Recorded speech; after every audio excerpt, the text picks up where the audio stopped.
Kigali Convention Center ahagiye kubera inama mpuzamahanga kuri jenoside. Njye ndi Gloria Mukamabano mu rurimi rw'icyongereza turi kumwe na Narengwa Feramothoni. Iyi nama rero mpuzamahanga kuri jenoside yitabirwa n'abashakashatsi, abanditsi, abanyamategeko, abahanga mu mateka, abaharanira uburenganzira bwa muntu bo mu Rwanda no hanze y'u Rwanda, ariko kandi kitabirwa na nyakubahwa First Lady. And as Gloria has just said, we are coming to you live from the Kigali Convention Center, where the Ministry of National Unity and Civic Engagement is hosting the Kwibuka International Conference under the theme When Never Again Fails, Continuation of Genocide Ideology. And according to the ministry, this event comes at a very timely time, especially since hate persists, especially 31 years after the genocide against the Tutsi. This is indeed a call to action, a call to justice, and a global action to prevent and combat genocide. Iyi nama mpuzamahanga ku kurwanya ingengabitekerezo ya jenoside ifite insanganyamatsiko nagerageza kugenekereza mu Kinyarwanda, iravuga uti ijambo ntibizongere ukundi ridashyizwe mu bikorwa bigira ingaruka ku kwiyongera kw'ingengabitekerezo ya jenoside. Nyuma y'imyaka 31 jenoside yakorewe abatutsi mu Rwanda ibaye, haracyagaragara abafite ingengabitekerezo ya jenoside ndetse abayihakana ukabasanga hirya no hino bitari gusa mu Rwanda. Ese jenoside yakorewe abatutsi mu Rwanda yahitanye abarenga miliyoni, igasenya ibikorwa remezo, igasiga imfubyi n'abapfakazi, yaba nta somo yasigiye isi? Yeah, indeed. This is a global call to action, and the Kwibuka 31 conference comes to challenge leaders, it comes to challenge scholars as well as the civil society to critically address the foundation of the genocide ideology. Why and how is it really continuing?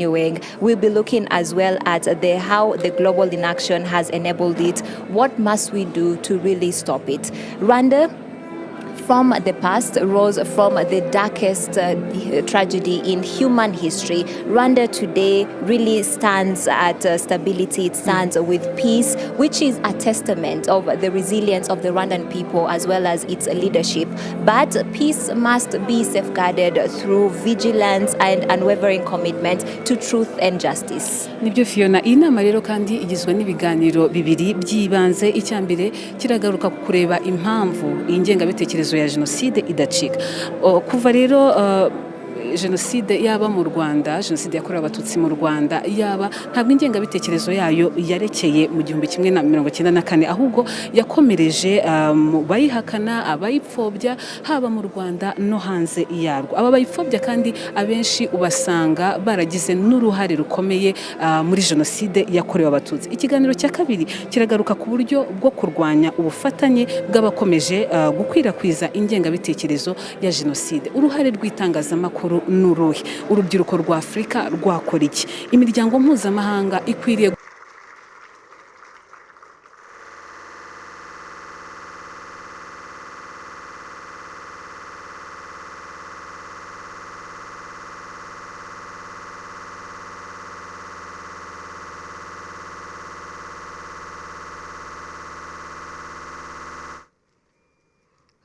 Thank you. Please take your seats.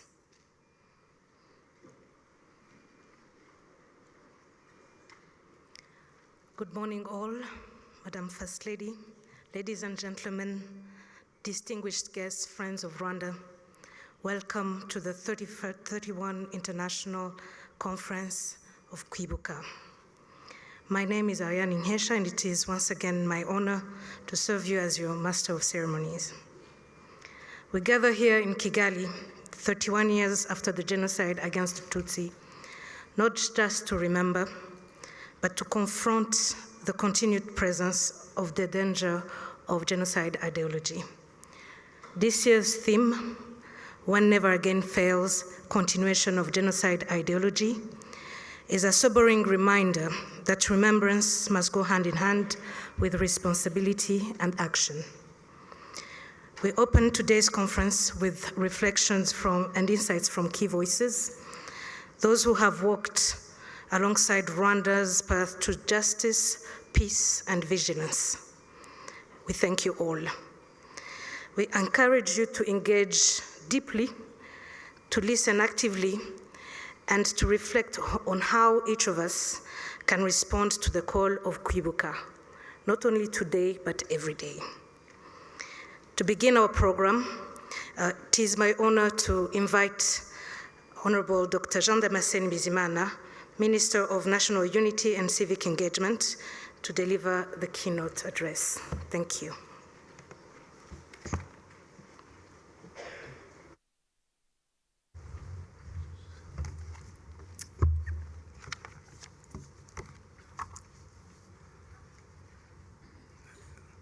Excellences, la Première Dame, Mesdames, Mesdemoiselles, Messieurs, tout honneur respecté, good morning, bonjour, mwaramutse.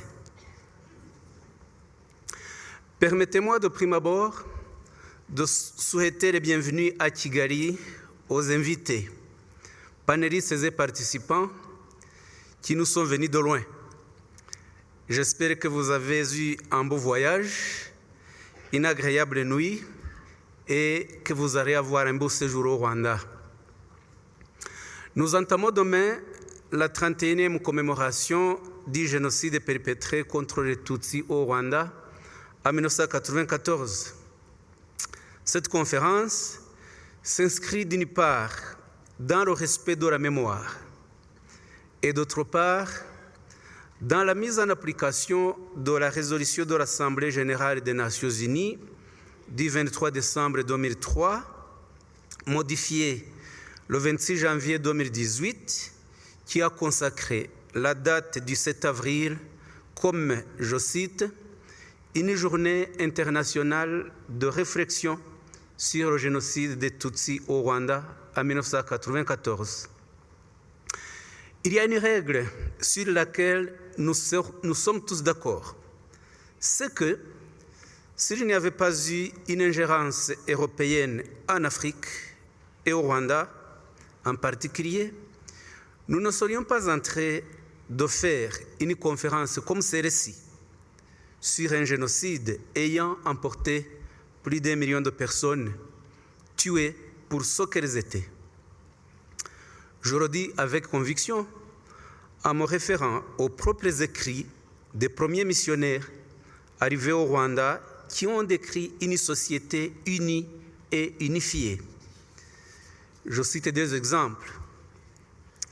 Le premier ouvrage, celui des missionnaires catholiques publié à Kigali en 1930, chanoine Louis Doragère, intitulé « Le Rwanda ancien et moderne », dans lequel il s'émerveille devant l'unité des Rwandais en ces termes, je le cite, « Les indigènes de ce pays ont bien le sentiment de ne former qu'un seul peuple, celui des Rwandais, qui a donné son nom au territoire.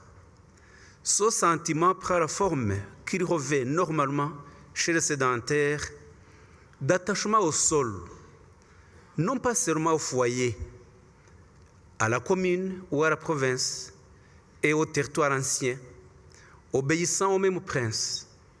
Le patriotisme se traduit dans l'attachement à la dynastie régnante. » Fin de citation. Le second ouvrage, c'est un ouvrage historique bien connu, écrit par un père blanc, Albert Pagès, en 1933, intitulé « Un royaume hamite au centre de l'Afrique ». Voici ce qu'il dit à propos de l'unité des Rwandais. Les Rwandais étaient persuadés, avant la pénétration européenne, que leur pays était le centre du monde, le plus puissant et le plus civilisé de toute la terre. Il faut ajouter l'unité linguistique qui, presque absolue d'un bout à l'autre du territoire, conditionne la facilité des relations entre les habitants, l'unité des institutions de coutume et d'usage dans la vie privée, la vie sociale et la vie publique, entre concitoyens de conditions différentes et enfin l'unité religieuse. Mesdames et messieurs, une société unie de ce point, telle que les premiers Blancs l'ont trouvée, ne pouvait en aucun cas aboutir à un génocide si ces valeurs n'avaient pas été détruites par les occupants blancs pour leurs propres intérêts. En peu de mots, l'origine profonde du génocide des Tutsis se trouve dans la colonisation belge qui a détruit l'identité existentielle du Rwandais. Après, la Belgique a idéologisé des partis politiques rwandais, tels parmi Hutu et Aprosoma, qui ont poursuivi l'œuvre ravageur de la colonisation. C'est finalement l'élite rwandaise, au niveau politique, universitaire, militaire, religieuse, société civile et autres, formée dans ce système discriminatoire belge qui a pensé intellectuellement le génocide. Nous estimons que cette conférence permettra particulièrement aux jeunes de comprendre le modus operandi de ce génocide qui a été un crime soigneusement conçu, élaboré et commis au nom d'une idéologie ethniciste et politique. Le moment de cette conférence est important car nous voyons la résurgence dans notre région des mêmes idées, des mêmes idéologies et des mêmes complicités comme celles qui ont eu libre cours au Rwanda entre 1990 et 1994. Ces événements se manifestent par la falsification des faits, le détournement des responsabilités, la criminalisation des victimes et la sanctification des bourreaux. Pire encore, nous observons le négationnisme grandir en Europe, notamment en Belgique, où il se déroule impunément. En France, ce crime est réprimé sur instruction du parquet, comme on l'a vu en décembre 2024, avec la condamnation de Charles Onana pour le négationnisme du génocide des Tutsis. Une première en dehors du territoire rwandais, nous nous en félicitons profondément. De nos jours, nous observons l'apparition d'actes acceptés par des États visant le sabotage des commémorations du génocide commis contre les Tutsis. C'est le cas en Belgique, où des villes comme Bruges et Liège, qui est la plus grande ville francophone belge, interdisent les commémorations publiques du génocide des Tutsis. C'est un scandale, d'autant plus que la Belgique, quand elle diabolise le Rwanda, sous prétexte d'un conflit strictement interne qui se déroule sur le territoire congolais, avance qu'elle le fait en application du droit international. Or, l'établissement du droit du génocide des Tutsis est aussi un acquis du droit international consacré par les instances internationales habilitées. L'Assemblée générale de l'ONU, en 2003, je l'ai dit au début, et le Conseil de sécurité en 2014 ont voté des résolutions consacrant l'obligation de commémoration pour tous les États membres de l'ONU. Nous voyons près du Rwanda des actes de reprise du génocide sur le même groupe ethnique Tutsi et Banyamulenge en République démocratique du Congo sur l'ordre du pouvoir. Des actes d'appel à la haine et d'incitation directe et publique à commettre le génocide sont lancés par des officiels. Ils se propagent au vu et au su du monde entier, en violation totale des dispositions de la Convention sur le génocide. Le présent colloque vient donc à point nommé pour s'y plonger et montrer que l'obligation de prévention du génocide dont se vantent certains États doit être réellement traduite dans la matérialité des faits, pas dans des discours vides. En deuxième lieu, l'importance de ce colloque réside dans le constat montrant la mansuétude que des États et organisations internationales et leurs services, comme la MONUSCO, accordent aux groupes génocidaires, les FDLR. Ce groupe, constitué d'éléments coupables de génocide, est recru et ouvertement condamné par l'ONU dans différentes résolutions. Or, ce même groupe terroriste est aujourd'hui toléré et sanctifié par les mêmes instances. L'aveuglement va jusqu'à inclure les FDLR dans l'armée régulière congolaise, à côté des milices wazalendo, rappelant les Interahamwe et impuzamugambi de triste mémoire au Rwanda. La sympathie criminelle va jusqu'au point de tolérer l'emploi des mercenaires européens, agissant impunément sous le regard complice de la MONUSCO. Le Rwanda, dans sa transparence habituelle, les a laissés rentrer tranquillement. La presse occidentale n'a pas du tout parlé de cet événement, alors que l'usage des mercenaires est interdit par les conventions de Genève du 9 août 1949 et les protocoles additionnels du 6 juin 1977. 31 ans viennent de s'écouler sans que la même communauté internationale, jadis coupable de l'abandon du Rwanda, ne dit aucun mot quant au sort des réfugiés congolais chassés de chez eux par les FDLR depuis juillet 1994. Plus de 900 000 réfugiés congolais, Tutsis, ont quitté leur pays, leur territoire, leur domicile et résident dans des camps au Rwanda, en Ouganda et dans différents pays à travers le monde. Les crimes qu'ils ont subis sont mondialement connus, mais restent impunis. Peut-on alors dire que le génocide des Tutsis a appris quelque chose à la communauté internationale? C'est une bonne question à laquelle cette conférence doit faire le débat. Pour mieux se dédouaner, certains États et organisations internationales, comme le Conseil de sécurité de l'ONU, le Parlement européen, pour ne citer que cela, ont créé un bouc émissaire qui s'appelle le Rwanda. Le leitmotiv quotidien retenu dans la presse internationale est celui-ci, mouvement rebelle M23 soutenu par le Rwanda. Rien sur les raisons pour lesquelles ce groupe existe et pour lesquelles il se bat. Or, on ne peut pas prévenir un génocide, on ne peut pas mettre fin à un conflit sans en analyser les causes et adopter des solutions propres aux vraies causes.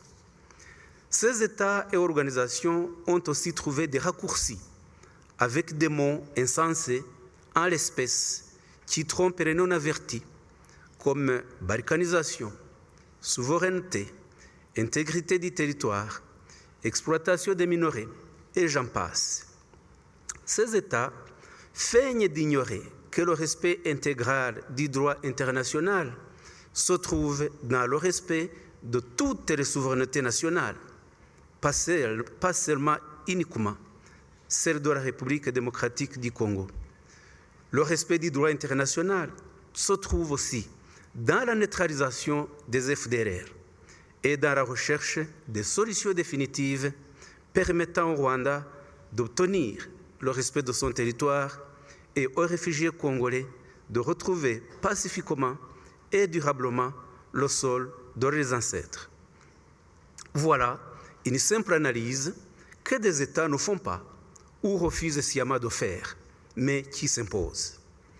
Allant vers la fin de mon allocution, qu'il me soit permis de rappeler qu'à la fin du génocide des Tutsis, en juillet 1994, nous avions vu naître l'espoir de plusieurs décisions internationales courageuses qui faisaient rêver un lendemain meilleur.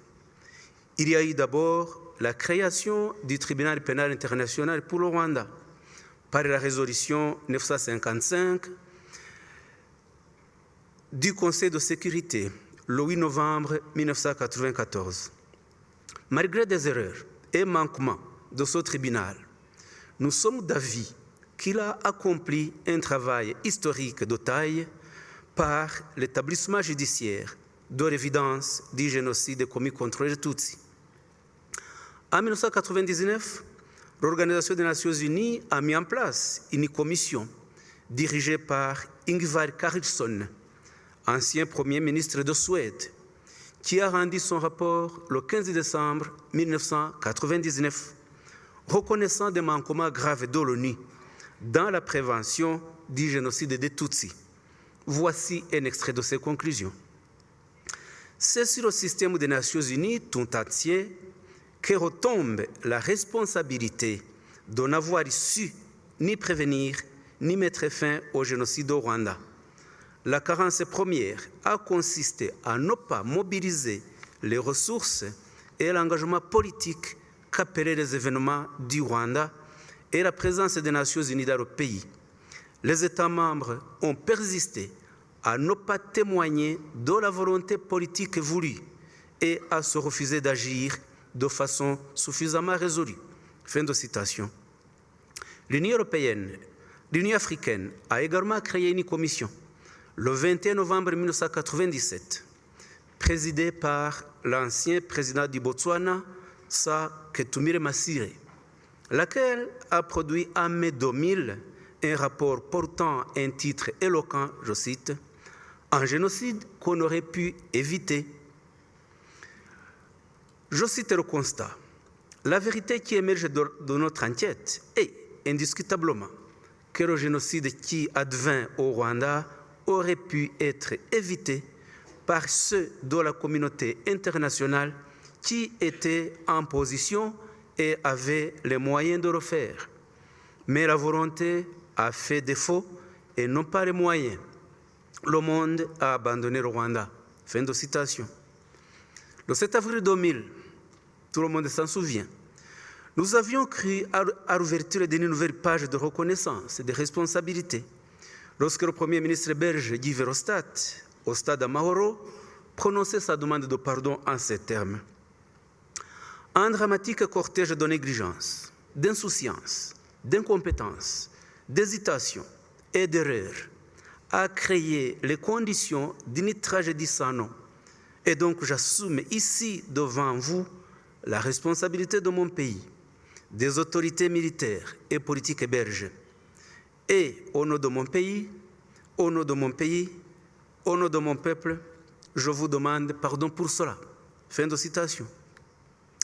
Mesdames, Mesdemoiselles, Mesdames et Messieurs, malgré ces différents aveux de reconnaissance, de responsabilité, nous observons aujourd'hui une renaissance des mêmes fautes que celles pour lesquelles les États avaient demandé pardon.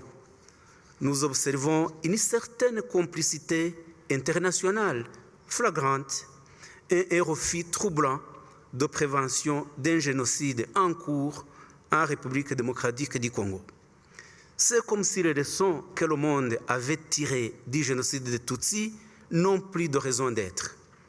Nous ne pouvons pas observer la renaissance d'une idéologie récurrente de banalisation du mal et entrer dans la période de commémoration du génocide des Tutsis, le dernier du XXe siècle, sans nous interroger sur les mobiles de son existence et les voies et moyens de le combattre et de le vaincre, en regardant le passé, le présent et le futur. Je vous souhaite des travaux fructueux au long de cette conférence. Merci.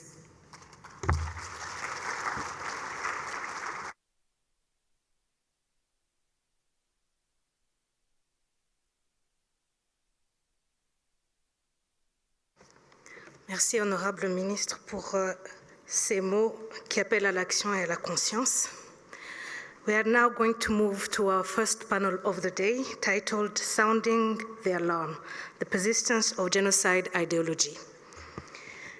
The ideology that led to the genocide against the Tutsi did not vanish in 1994, as Honorable Minister just had reminded us. It has simply changed form through denial, distortion, recruitment, and persecution. This panel will examine how genocide ideology continues to spread, especially in our region, and explore strategies to confront it and dismantle it. I will now call our moderator for this session, Dr. Doris Picard, CEO of the Rwanda Governance Board. Joining her are our esteemed panelists, Dr. Alice Nderitu, former UN Special Advisor on the Prevention of Genocide, Florida Kabasinga, founder and managing partner of Sartolo and former ICTR prosecutor, Dr. Jean-Paul Kimonyo, author and living voice on Rwanda's post-genocide transformation, and Dr. Alice Mvuka-Tung, researcher and analyst on the Great Lakes region. Thank you, and I now hand over to Dr. Doris Picard.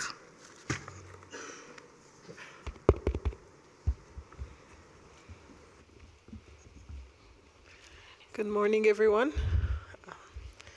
Ladies and gentlemen, Madam First Lady, very glad to be with you today. All protocols observed. And I would like to welcome you to this critical panel where we discuss this critical panel discussion on sounding the alarm, the persistence of genocide denial and genocide ideology. 31 years after the genocide against the Tutsi, we are confronted with the hard truth that never again remains an unfulfilled promise. Genocide ideology has not disappeared. In fact, it has merely evolved, relocated to new geographical locations beyond Rwanda's borders, and it has adapted to the new mediums that are available and continues to manifest through denial, distortion, incitement, and targeted persecution, especially in places like Eastern DRC. Today's conversation is both urgent and necessary. We explore how this ideology survives, what enables it, and most importantly, what must be done to address this. I'm honored to be joined by 4 remarkable individuals whose work has directly engaged with the fight against genocide and its ideological roots. First, we have Madam Alice Hwairi Munderitu, a respected mediator, author, former United Nations Special Advisor on the Prevention of Genocide, and she serves as current Global President of Isoko Center for Humanity at Aegis Trust. She has worked extensively across Africa in conflict resolution, genocide prevention, and inclusive peace building, often leading dialogue processes in deeply divided societies. We also have right next to her, Madame Florida Kabasinga, distinguished lawyer, justice advocate, founder and managing partner of Certa Law, a leading litigation advisory firm based in Kigali. She has previously served as prosecutor at the International Criminal Tribunal for Rwanda, where she played a critical role in advancing accountability for the genocide against the Tutsi. With her expertise in international criminal justice and human rights, she's been a leading voice in the fight against genocide ideology, legal denialism, and impunity. Her work currently continues to advance survivor-centered justice and uphold the truth of the 1994 genocide against the Tutsi.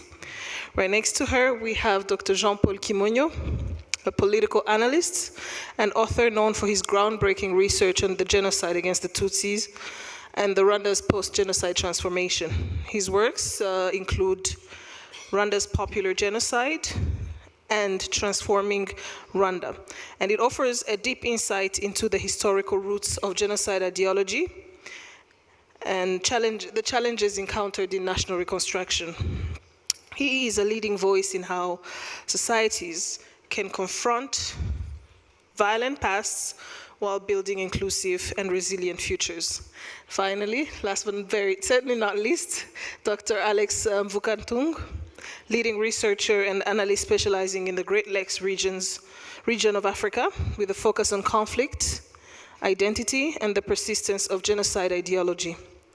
Born in the DRC, Dr. Tung brings both personal experience and scholarly insight to his work on regional instability, cross-border violence, and the targeting of Tutsi communities in Eastern DRC.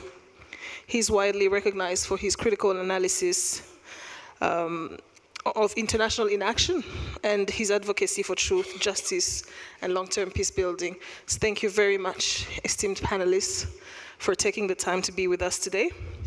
I think we'll start with a discussion, just going back to the roots of it all, of this genocide ideology when it was first confronted, especially with Ms. Florida.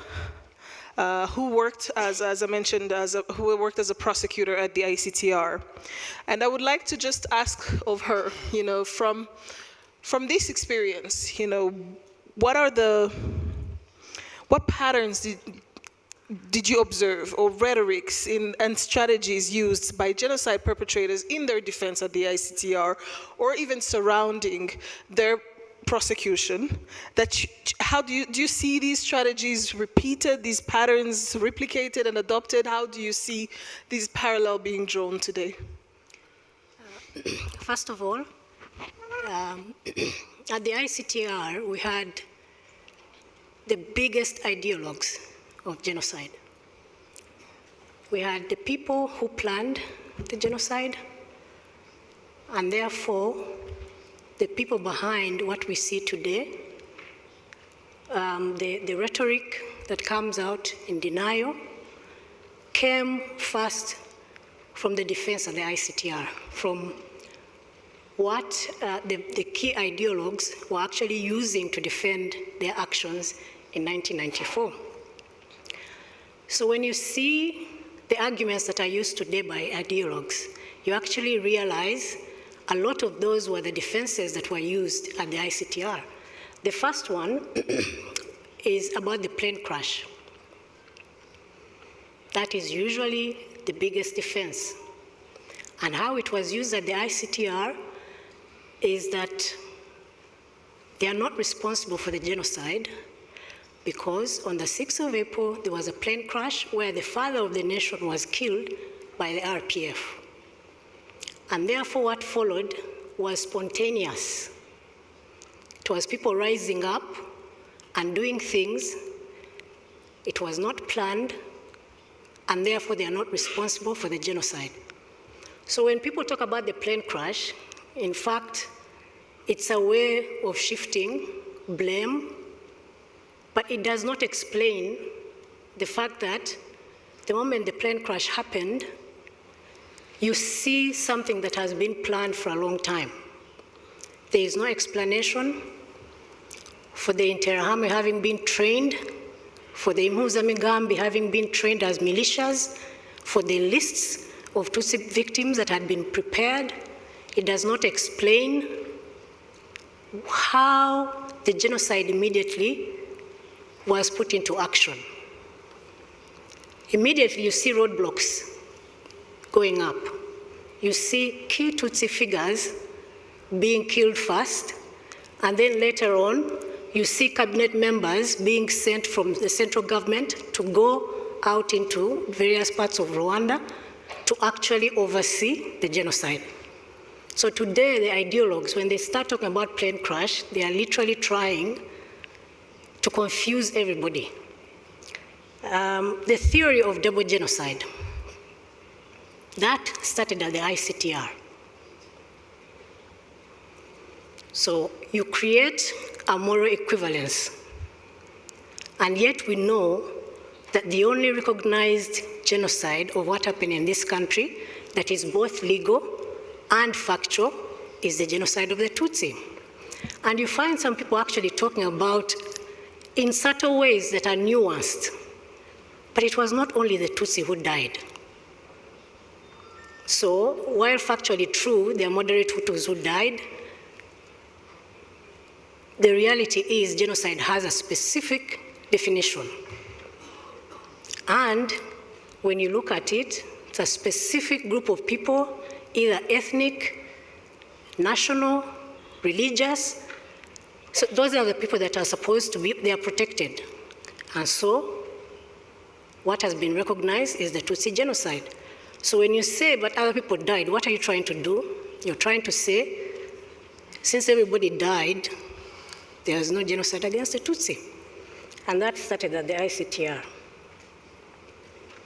When people use language of Rwandan genocide, it's not by accident. And ideologues, to be quite honest, they're very smart people. So when they say Rwandan genocide, that means Rwandans were targeted to be annihilated in 1994, which is not true. And so we must call that out and that started also with the people at the ICTR. There's something that happens when they say shift the blame. When you're accused of genocide, go on the offensive and try the current government. And that is happening even when we are trying to get perpetrators extradited from different countries. They don't defend themselves for the most part. What they do is try to make it about the current government. They are murderers. You don't know who these people are. And it happens all the time. So those are the subtle ways of how these things are done, and they must be called out. The most important thing to understand is that genocides start through ideology. That's how it begins. Prior to 1994, if the government in this country had actually stopped the ideology and not promoted it, we would not have had 1994. So to be very clear, it is not a matter that is to be taken lightly. So when ideology is accepted and taken lightly, and you are told it's not as serious as it sounds, to be honest, that is not true. We have seen in this country what ideology can lead to. So those are the nuanced ways that people must be aware and look out for, that started with the key ideologues, but are continuing today with people in different parts of the world, and it must be called out whenever it happens. Thank you very much, Madam Kabasinga. And I just want to come to Madam Wairimu a bit, and then just draw these two stark portraits. When Florida mentioned that, you know, the international, when she mentioned the preparation that went behind the genocide, you know, as a counter to the narrative of a spontaneous genocide. At the same time, with the international community, we see that there were alarms sounded almost daily, right? And I want to contrast that with the picture of, I think you've all, to some extent, been to the memorial, the Gisozi Genocide Memorial.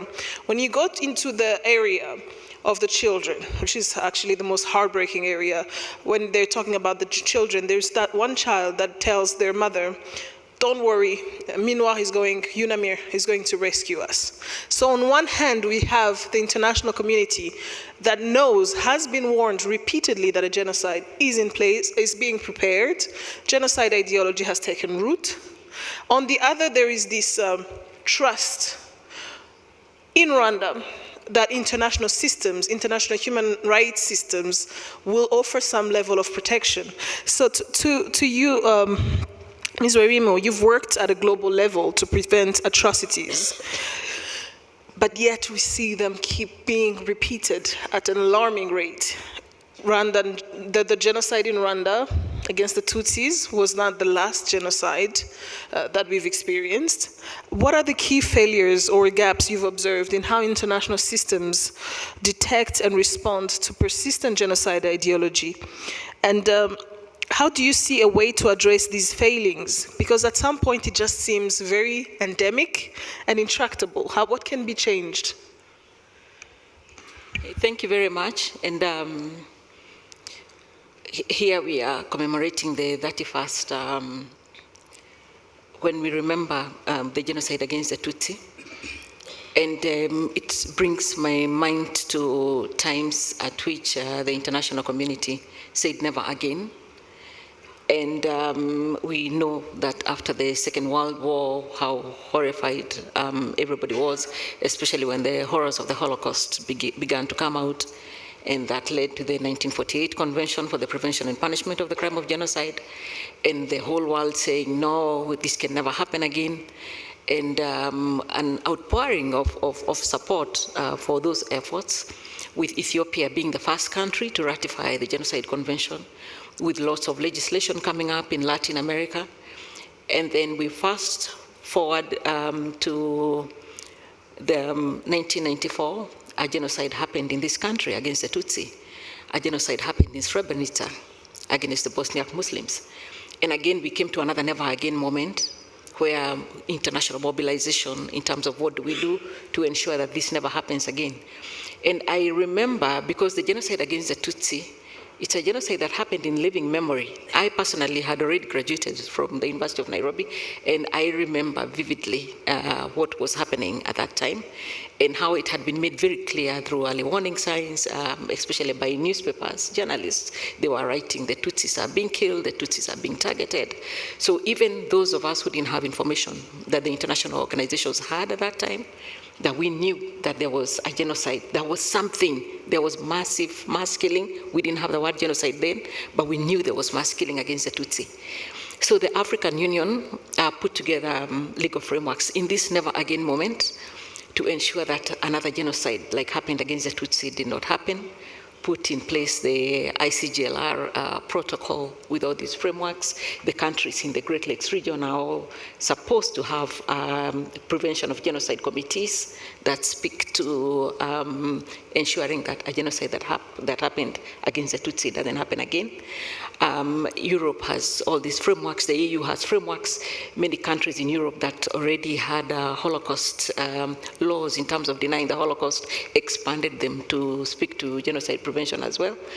But we are at a moment when we ask ourselves, so how good are these laws? How good are these legislative frameworks?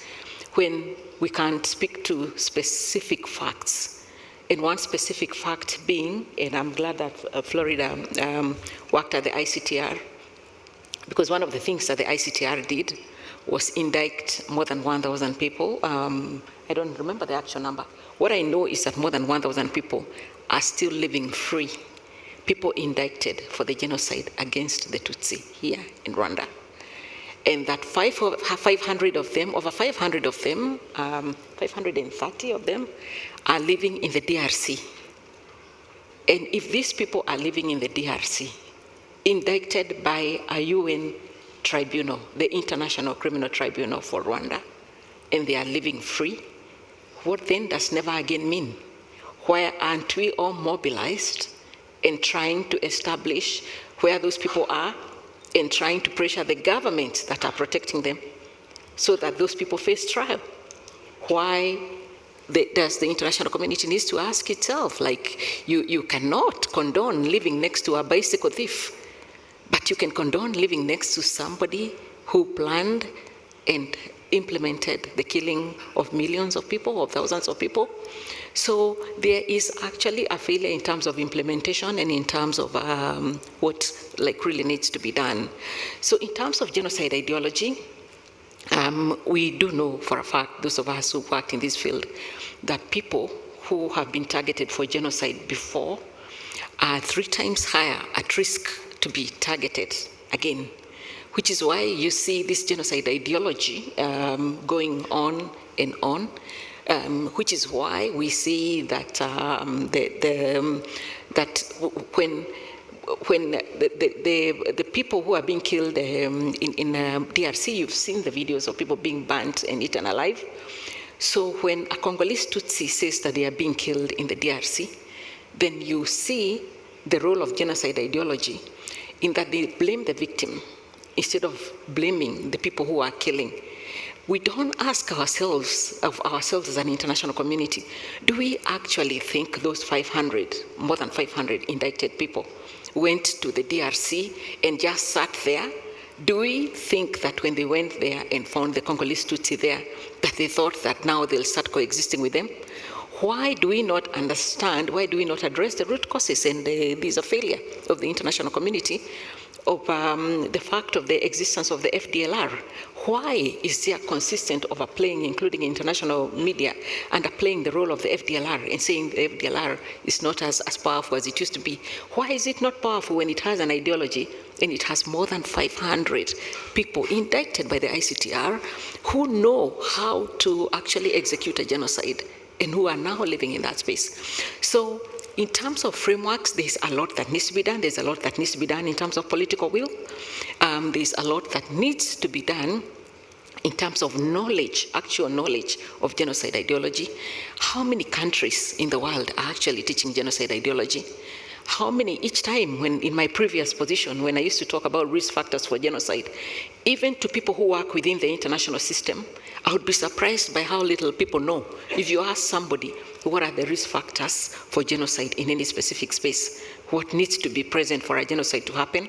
You'll be surprised how many little people know about that. So we may have laws, we may have frameworks, we may have policies, but in terms of implementation, we must ask the hard questions.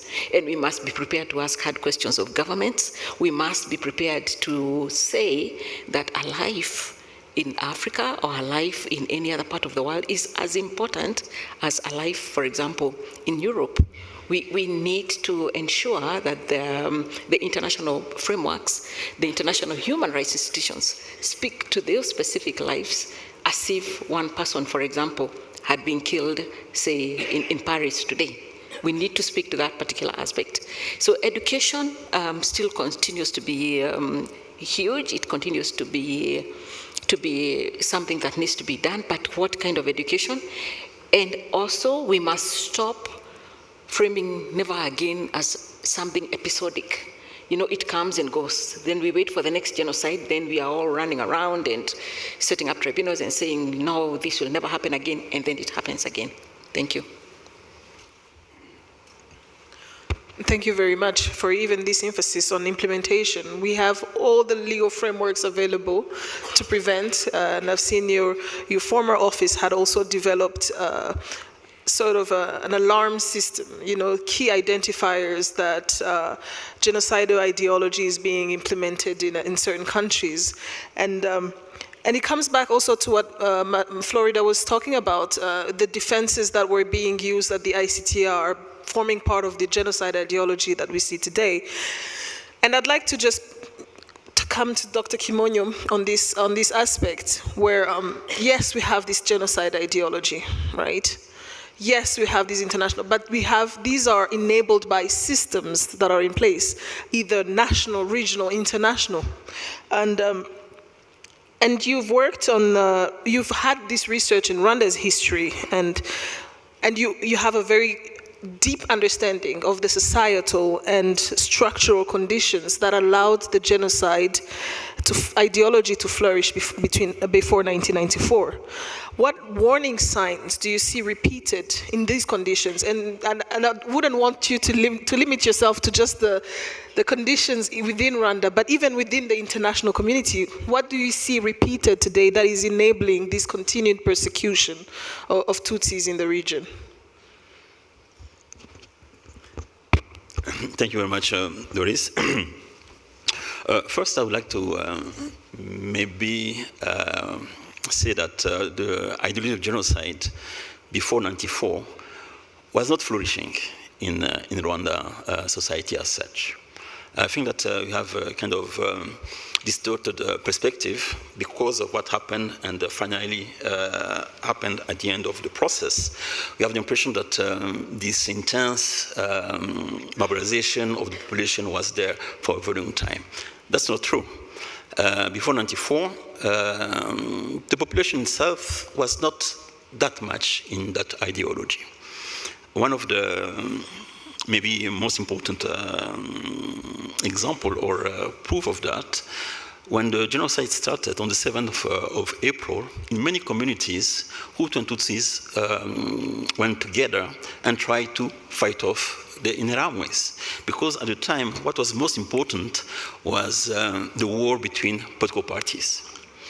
And those who engineered or initiated the genocide had to make, they had a meeting here on the 11th of April to clarify the situation and send people all over the country to tell them this is not the war between parties, this is the war against Tutsis.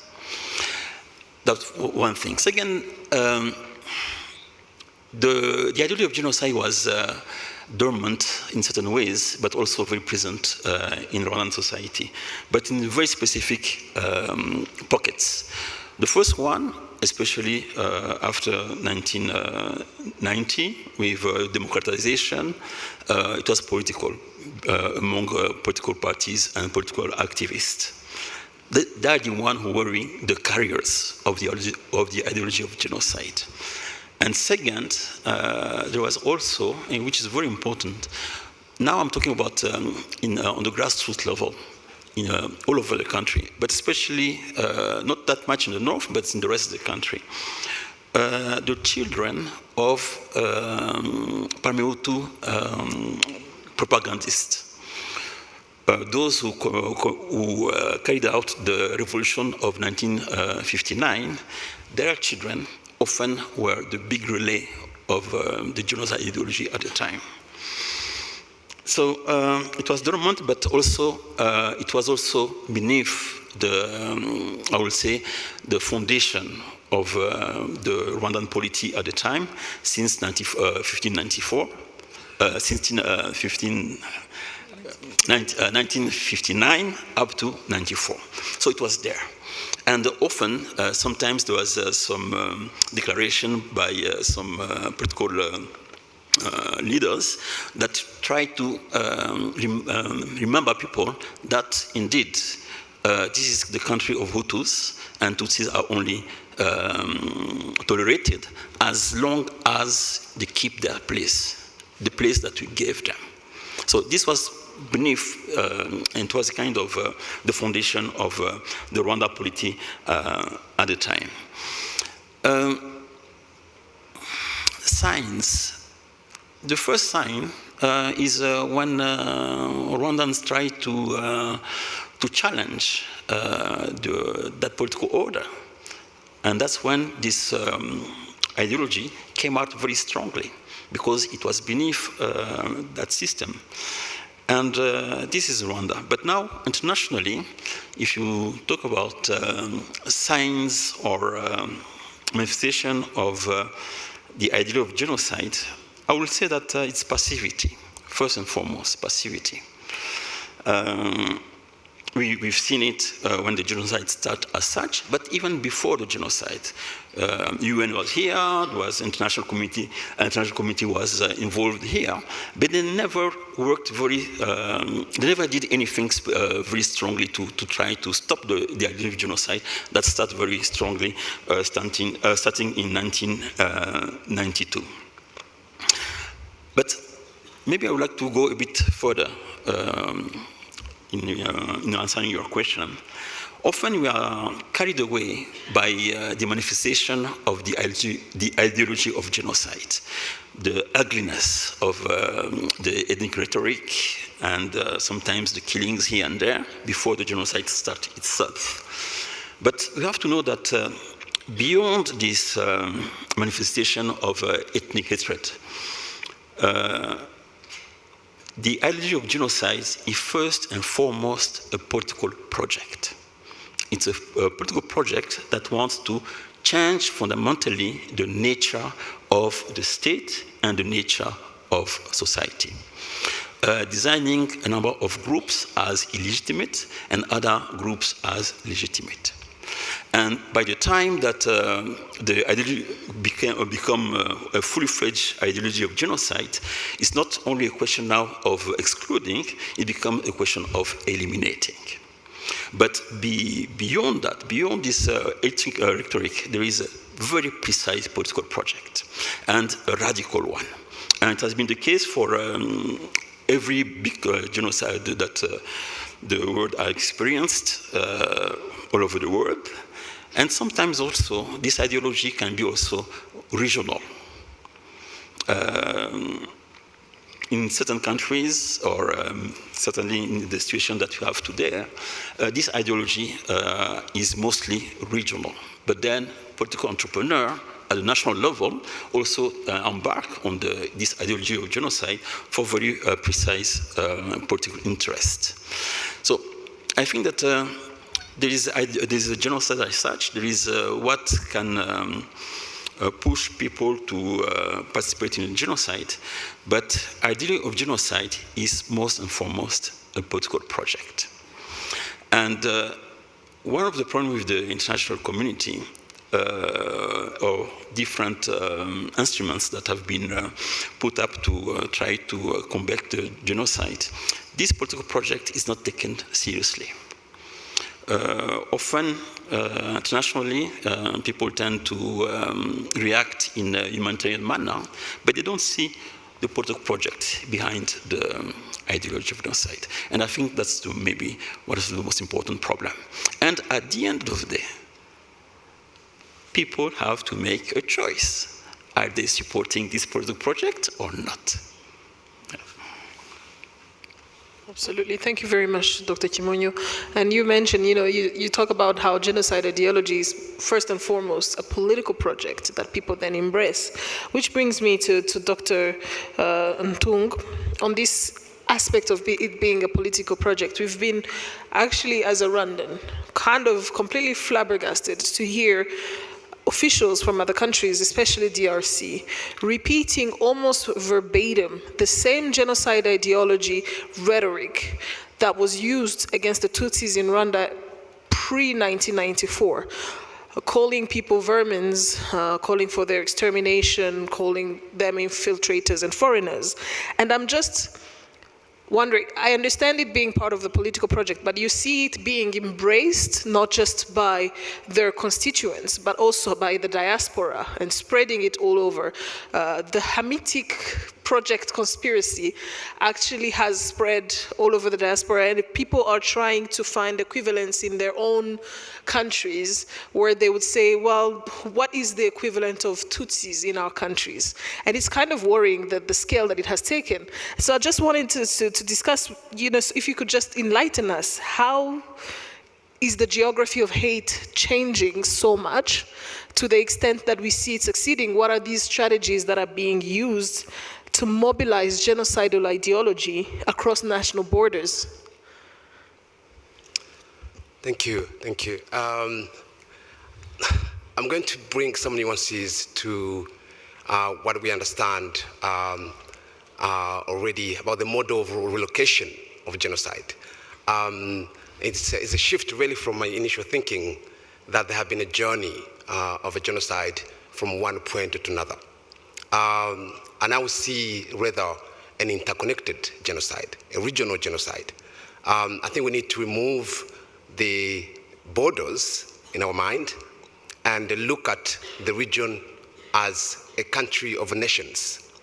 What do I mean by this? The definition of genocide, there's so many things that are wrong with it. But it does talk about the intention to destroy a whole or a part, a national, a racial, religious, and ethnic group. And with that in mind, there is an assumption that that sort of grouping, that sort of categorization is within a national boundary, a country. And of course, genocide is le crime de l'État, a state crime. And when it's state crime, already you remove the idea of other states being involved within one genocide. So what I see is a really question of, has the genocide against the Tutsis, it is same genocide.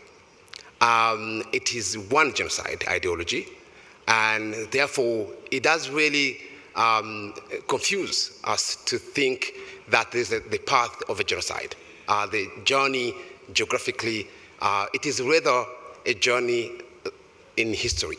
There are some internal causes within different countries, but with really using same ideology.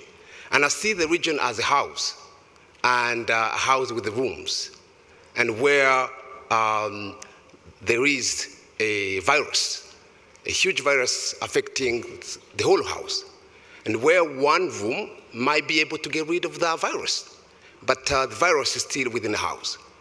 And it's almost similar to the doctrine of atomic bomb, of mutual assured destruction. If one house is not safe, one room is not safe, all rooms are not safe. That's what is going on in this region. So what do I mean by this? The region has a shared history. This was the only area that was colonized as Rwanda, Burundi, and Congo. It is the area where there have been ethnicity manipulation by colonial leaders. We heard about it from the minister today. And it is the same place where there have been colonial narratives, which you just mentioned, rightly mentioned, about racial theories of Hamithic hypothesis, us versus them, making Tutsis as others, invaders, settlers, name it. And those narratives were everywhere in this region. This is the area where there have been really kind of a racialization. This is a black on black racism. It isn't tribalism. It isn't ethnicism. It is racism. Racism, another form of racism between black people. That's what we're seeing in the DRC. So what has changed from, if we start kind of an initial understanding that is not a genocide that's moved from one place to another. It is the same genocide within a house. And hence why when they are critical, the international community are critical about Rwanda, complaining about what's going on, it is because it's affected within the house. There's no one room that's going to be safe if one other room are still fueling the same ideology. No, moving from there, what has changed so far, to come back to your question, we've seen whether, intensification by social media. During the 1994 Rwandan genocide, if there was a possibility to film everything that was going on, we probably will know much more of the intent of what went on. So we're seeing, lynching, cannibalism in Eastern Congo, use the same rhetorics that used here in 1994, and we're seeing somehow a phenomenon of inflicting much more pain. I'm not trying to undermine what went on here, but I think we're seeing it much. Is the visibility of seeing the inflictions of pain in the victim body. When we saw, video of people being eaten in Kalima, in Manyema area, the eating is not really the eating flesh of human being. Is not about, some kind of a tribal or primitive type of a tradition of eating human flesh. It is really sending a message of humiliating the relatives. But at the same time, is a feeling that even a dead body is not dead. You're still trying to, inflict pain into the dead body. So that's what we're seeing at the moment. There is also this a theoretical idea of epistemic injustice. Epistemic injustice is when victims are not listened to, are not believed. And we've seen that in former Yugoslavia genocide. And it's happening especially with political actors here who are trying to show that there's something going on here in the region, but not being believed. And that has a name to it. Two things I can mention, again, that's changing, and we need to show that how similar it is with what happened here. In the Akayezu trial in ICTR, there was a huge discussion about children who were born between Tutsi and Hutu couple, and whether it constitutes a genocide. The ethnicity belonging to Tutsi ethnicity became questioned. But an amazing, brave judge, which I cannot remember the name, he said it is about what is in the mind of the perpetrators. And this, again, I'm bringing that example to show the similarity of what's going on. So basically, it isn't whether the victim or the Tutsi, it is what the perpetrators make of the victim. So if any Congolese Tutsi was here in 1994, it would not have been spared because he's Congolese. If there is a Rwandan Tutsi in Kinshasa, it will not be spared from lynching because he's a Rwandan. If there is a Kikuyu who may be looking stereotypically looking at Tutsi anywhere in Congo, he would be killed. So now remove the borders, and you will realize that there is that notion of what is in the mind of the perpetrator. Secondly, there is also this issues of control, the control that the perpetrators has. You know, what I mean by control is the power. And you see again that happening anywhere, any leader who hold power and being able to use such rhetoric as means to maintain such power. So there is a control going on there.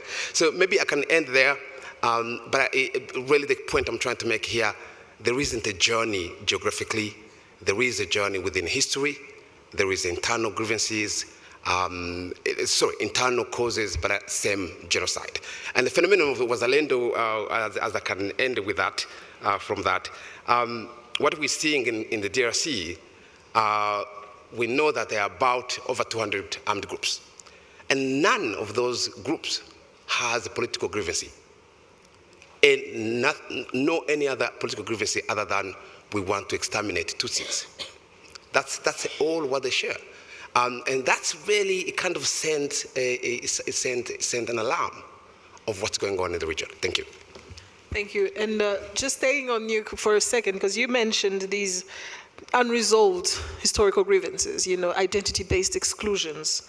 And yes, we want to understand the extent of the issue, and I think that's an endeavor that would take days. But thank you for highlighting some of the key elements of this issue. But I wanted to just walk with you on this society that we find ourselves in, that with historical grievances, with identity-based exclusion. If you were to imagine a coordinated regional approach, because as you've mentioned, we are all part of the same house. You cannot just isolate one room and deal with the issues and expect that the whole house will be fine. Any approach towards that has to be coordinated and regional. If you were to imagine such an approach to ending the persecution of Tutsi communities in Eastern DRC, in the region where the ideology still thrives, what steps would you imagine that should be taken at national, regional, even international levels? And as you walk us through this journey, and I understand it's a tall order, but you've done a lot of research on this and you have quite an idea. And too often we see that, you know, the world leaders eventually, after years of turning around the issue, can somewhat come across the research that the likes of you have done, and it informs their decision and their approach. So if you were to just take us through these steps and, you know, let us know what do you think would be the challenges that could be encountered in bringing this to fruition. Just, you know, walk us through a solution that you find would be inclusive, or build inclusive societies. Great. Really, before I move to solutions, really, let me start by saying that when we talk about genocide and response to genocide, there is an element, legal element around exhausting and domestic mechanism. Is that how you say it, lawyers? What do you do when domestic mechanisms are part of the problem? For example, I'm again moving to the DRC. So lawyers are told, look, you have to use a national mechanism. That's one of the problems that's so difficult, and already I'm trying to move to regional mechanism, how they can be able to assist. And there is a second elephant in the room. We know that genocide is an outcome of the history, and from colonial time to post-colonial governance systems. If post-colonial governance systems have perpetrated the same issues that cause genocide, again, we have a problem. We don't have a responsible government to be able to address that issue, as we did here in Rwanda. So now there is an opportunity here. How there is not a confrontation of that legacy of colonialism. That's one opportunity that has not been really, you know, some sort of a collaborated approach between African governments to confront the legacy of colonialism. During the Black Lives Matters, as you probably have followed this, it was triggered by a black, the brutality of police in America, which led to George Floyd death. And that really brought a discussion around decolonization and the legacy of colonialism. So inequality in a much more bigger form. And Belgium started kind of being at the center of debate. The monument of King Leopold was attacked. And from that point, Belgium tried really to kind of clean that sort of political risks and bad press. They commissioned an inquiry. I was part of the inquiry, kind of a witness, expert witness. It took about 6 months. The inquiry commissioners, they came up with this 500 pages report. There was 2 lines about the region. 2 lines. It was much more focusing on, the northern part of Congo, but this is not the problem. We know that the problem, the biggest problem of legacy of colonialism, it is here in the region. So I do see a regional mechanism having an opportunity to confront such issue, because government itself is not responsible. That's one.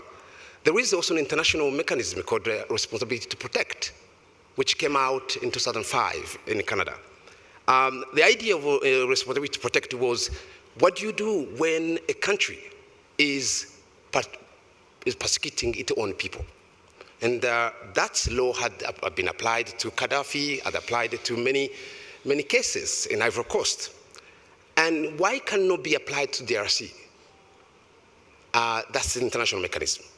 And for the regional mechanism, is an understanding that there is not a successful integration of regional mechanism, regional community, without eradicating the ideology that's ramping in this area.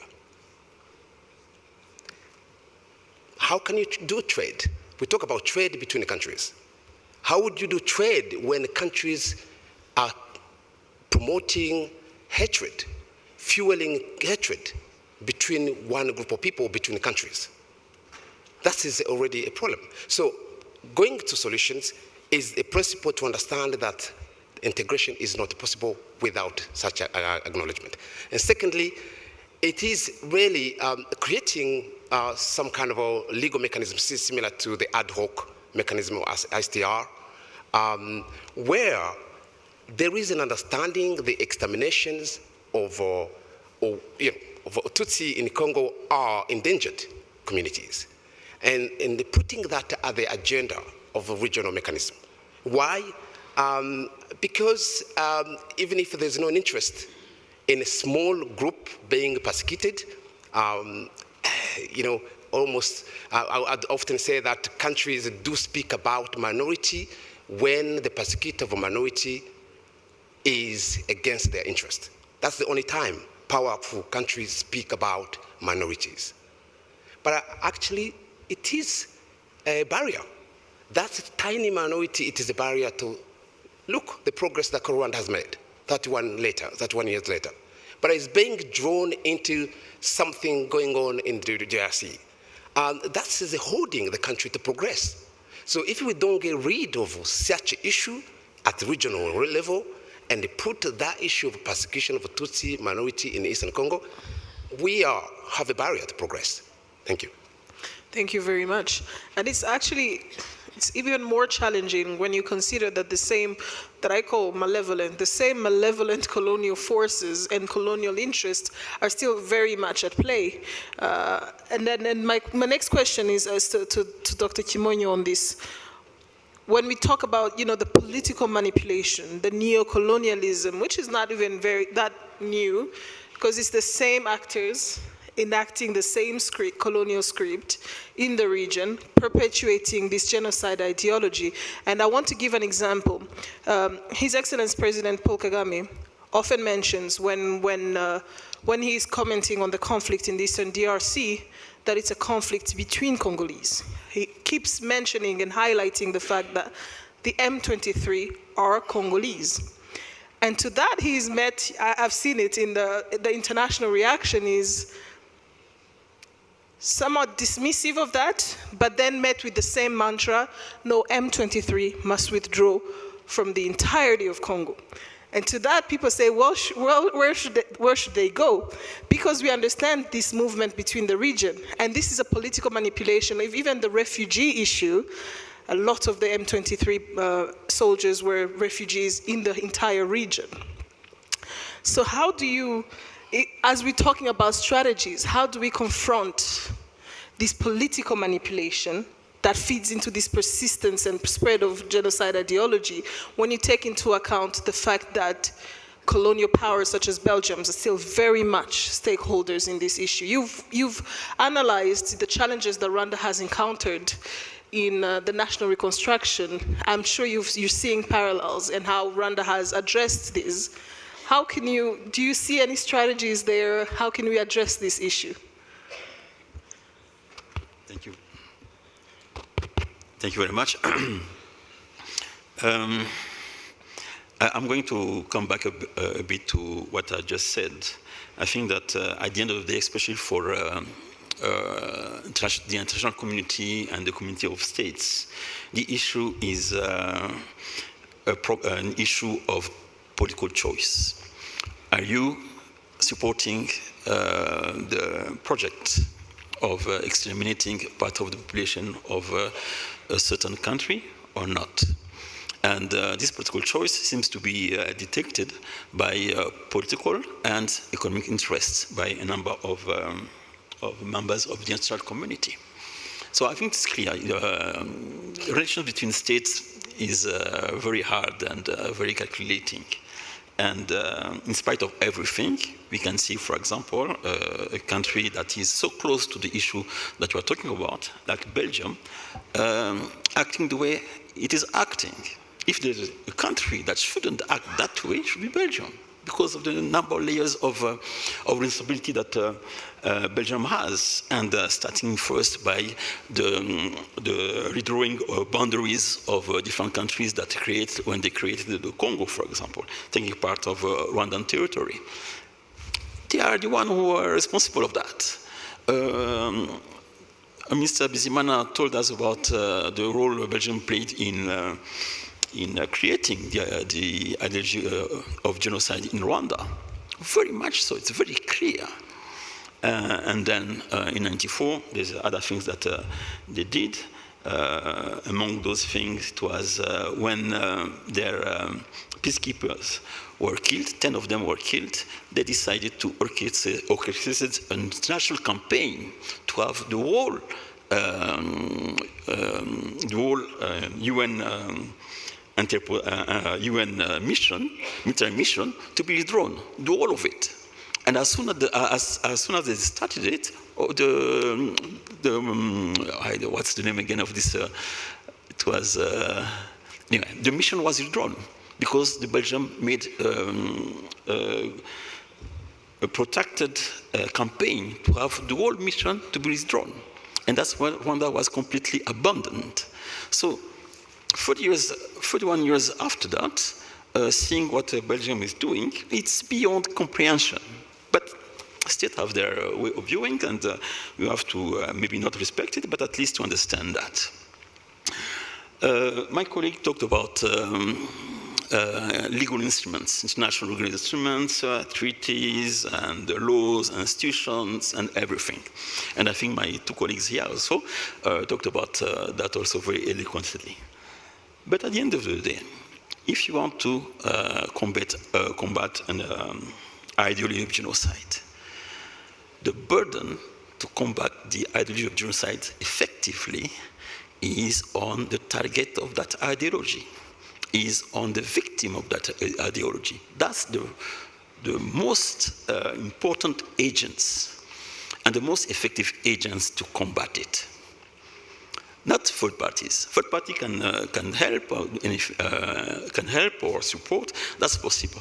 But at the end of the day, it is those who are firstly concerned by that should stand up. How we can help?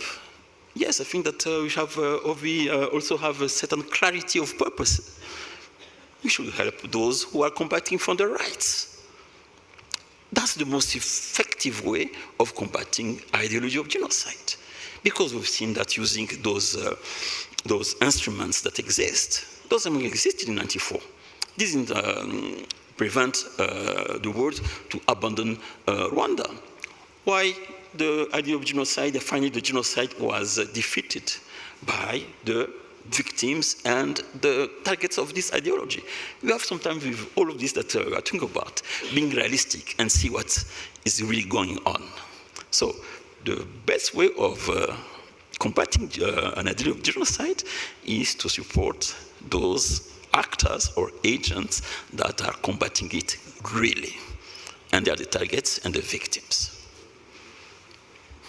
Thank you. And speaking of support on the actors that are combating this genocide ideology and the spread of it within the existing system, Minister Bizimana mentioned how recently, in a first for the genocide against the Tutsis in France, a person was convicted of genocide denial.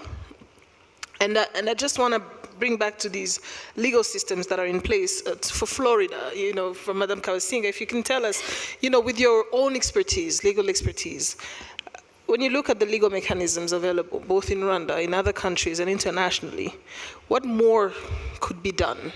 If to support, of course, the people that are fighting the good fight, but also what more could be done to hold accountable those who continue to spread genocide ideology beyond Rwanda's borders, especially when you consider that in a lot of systems, these narratives are protected or even amplified under the guise of freedom of expression. First of all, let me say something about what Dr. Ntung said. There's nothing that is happening in the DRC that did not happen in this country. Nothing. Not the rhetoric, not even the cannibalism. At the ICTR, we actually had cases where the fact that victims' body parts were actually eaten during the genocide, we had that evidence. So the same script, the same everything of what is happening in the Eastern DRC happened here in 1994. On the question of whose concern is it about ideology and perpetration, there is no way it is only an issue that concerns this country. And I'll tell you why. In 1994, this ideology was on the streets, perhaps contained within our borders, and you could say it was a concern perhaps of one jurisdiction. But how is it perpetrated at the moment? You have people that are using social media, sitting in the Netherlands, in Belgium, in France, and they're beaming that through YouTube and other social media into Rwanda. The fact that the language that is being used is Kinyarwanda does not mean that those countries are not concerned or should not be concerned. The intended audience, obviously, are Rwandans. So when you talk about freedom of speech is never absolute. Because our history has shown us in this country that words actually have the power to kill. And that's how it starts. So the same way genocide is perpetrated using state apparatus should be brought to bear to stop genocide ideology in the various capitals where it's happening. If you look at the statistics of who is accused of genocide denial, revisionism, minimization in this country, you will actually realize it's post-genocide generation. People who are teenagers, people who are in their early 30s, they were probably extremely young, 2, 3, 4 years old during the genocide. Why is that happening? When you see the proliferation of genocide ideology that is coming through YouTube, and you know in our country, people have smartphones, they can access this information very, very easily.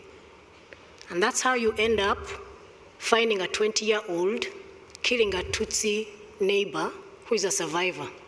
These are real life consequences. But how many states, in fact, have condemned this in their laws? Dr. Bizimana mentioned France. 2017, they extended the law against denial of the Holocaust to include genocides such as what happened in this country and others that have been found to have been perpetrated through UN courts and those that have been recognized by the UN.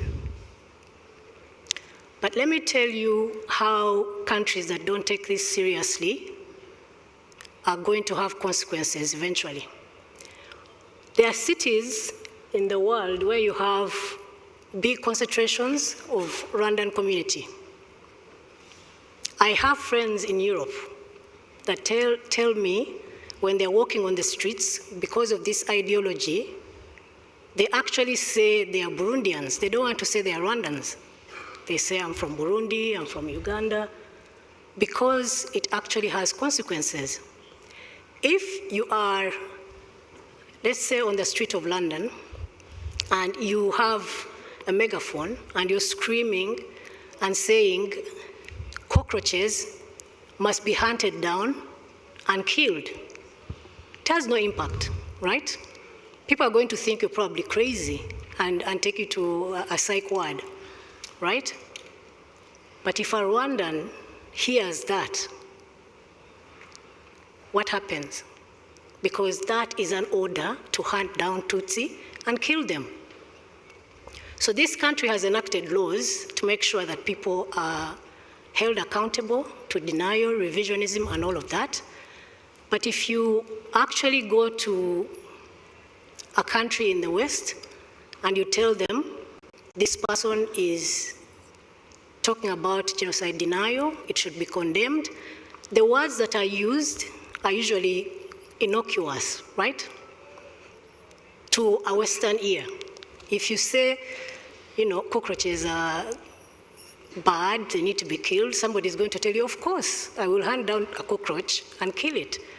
But that's not the meaning. So we must educate people everywhere what this means. What does it mean, genocide denial? And it has real life consequences. So that's the thing that people don't understand, especially the fact that freedom of expression is not absolute. There is no law in the world that says freedom of expression is an absolute right. And in every law in every country, you actually have exceptions. Even the International Convention on Civil and Political Rights has exceptions. Even the First Amendment in the US has exceptions. And those exceptions must be contextual, okay? So that's the understanding that people need to take away and know that if you have a concentration, for example, of Rwandan community in your country, if this ideology is allowed to fester and go unchecked because of freedom of expression, you are going to have members of the Rwandan community in those cities killing each other, okay? Those are real life consequences. And so states must enact laws, because if somebody is sitting in a capital somewhere in the West and is using social media to actually do genocide denial, it becomes extremely hard for Rwanda to ask for extradition if there is no reciprocity in the laws of those states. So laws must be enacted, there must be changes in order to stop genocide ideology. And thank you very much for highlighting this issue, that there are nuances that need to be linguistic, cultural nuances that need to be captured by the legal frameworks of these countries where we have diaspora.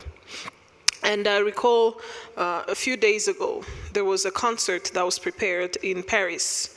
It was actually supposed to take place on the 7th of April. A concert where officially it was for the benefit of the children in DRC. However, you find that the rhetoric behind the organizers, one of them, the headliner, Maître Gims, a rapper, has just been spreading very inflammatory talk that has been met with indifference. For instance, at some point, he looked into a camera and said, it is not with orange juice that you calm the hatred of a Tutsi, mimicking gestures of a gun. And for people who are so divorced from the realities, do not understand, but there's a large, very large Congolese community in Europe, very large Rwandan community in Europe, and this message is quite clearly understood by who they are beaming it to. And there was, when the concert was rescheduled, because a lot of people were asking, we're not asking for you to stop it, we're asking that it be rescheduled to another date, because we understand that by choosing the international commemoration, the day of international commemoration of the genocide against the Tutsi, there's another element of provocation that is happening. And in that, there was a lot of mobilization. The prefecture of Paris, the chief of police of Paris did not wake up out of the blue and decide to stop this concert. It's because of the mobilization of people that were there. And this brings me to a community, a point that is always emphasized by Ms. Wairi Munderitu, the importance of community, especially when we're talking about genocide prevention and the suppression of genocide ideology, that it has to be capable of implementation by the community. So I just wanted for you to speak a bit more on that, on the role of the community as a counterforce for this deeply entrenched hatred ideology, really. How can the community come together? How can the community be harnessed as a force to address genocide ideology? Thank you. Thinking about community, and community in the way it can be defined in so many ways, in terms of being small community, being a large community. I think in terms of genocide ideology, I think the 31st commemoration that we're having right now provides a very pivotal moment for Rwanda. And I'm thinking of Rwanda as a community among nations in the world. Rwanda that has been such a leader on so many aspects. For Rwanda to provide leadership, lead us in a global conversation on what do policy frameworks on genocide ideology look like. Because we have this assumption that people around the world do know what genocide ideology is, like all the nuances that both of you have spoken about, like they need to be really put out there so that people then see this from that perspective. And also in whatever communities people are in, religious communities, if you are in political parties, whatever community you are in, I think very important to underline the fact that, a genocide happened here in 1994, and that the UN General Assembly gave this genocide its proper name. And the name of this genocide is a genocide against the Tutsi in Rwanda. So important to pass this information to communities that we all are in. If you are in a trade unionist community, if you are in a teachers community, to explain to everyone that if the Tutsi were not targeted for destruction in whole or in part in this country, that then no Hutu moderate would have been killed, no peacekeeper would have been killed. They were killed because the peacekeepers, the Hutu moderates, anyone who was not Tutsi, was killed because they were standing in the way of the complete annihilation of the Tutsi community. So if you are still using the words Rwandan genocide in official communication, in whatever you are doing, in normal conversation, then know that you are speaking the language of the perpetrator, you are speaking the language of the denier. So it's absolutely important that we call this genocide for what it is. If we are to speak to our humanity, the humanity that made us all say never again, and we hope this never happens anywhere again, and we know it happens again, let's call what happened, what happened. We call the Holocaust, we must call this genocide by its proper name. Its proper name is a genocide that happened against the Tutsi in Rwanda. And then in terms of communities as well, thinking of what is going on, for example, in this genocide ideology that is spreading, we are not looking at the bigger picture of artificial intelligence. What does it mean when all these false narratives keep being put out? When all these media houses, very strong media houses, are putting out false narratives on exactly what is happening? What does it mean when, again, we start blaming victims for what happened to them? What then does it mean for artificial intelligence? It means that artificial intelligence will pick up those lies, and before we know it, then this will be considered as the truth. So we have to be very, very, very, we have to form a community amongst ourselves in terms of ensuring that the right ideology goes out, and that's not the genocide ideology, it's the fact of what exactly happened in this country. You know, in my previous occupation, in my previous position, I engaged a lot with the communities in Bosnia-Herzegovina, and the genocide deniers of Srebrenica borrowed from the Holocaust deniers. And the genocide deniers of the genocide against the Tutsi in Rwanda, they also borrow from Holocaust deniers. Look at the arguments that they make that Florida has outlined about numbers, about when, you know, all those kind of things, and you see the similarities. And so, really, we must come together as a community that understands what genocides do, and that genocides are specifically targeted to specific people, and that those people are not targeted because they are deserving of genocide, but it's because this ideology has been built against them. So we must understand that there are people who wake up every day and what they are just putting out is denial, they are putting out inversion, they are trivializing the genocide. So we have all the legal frameworks that we've mentioned about. The African Union's Constitutive Act is very clear in terms of prevention of genocide. We have the ICGLR protocols that I mentioned earlier that require that every country in the Great Lakes region must have a committee to prevent genocide.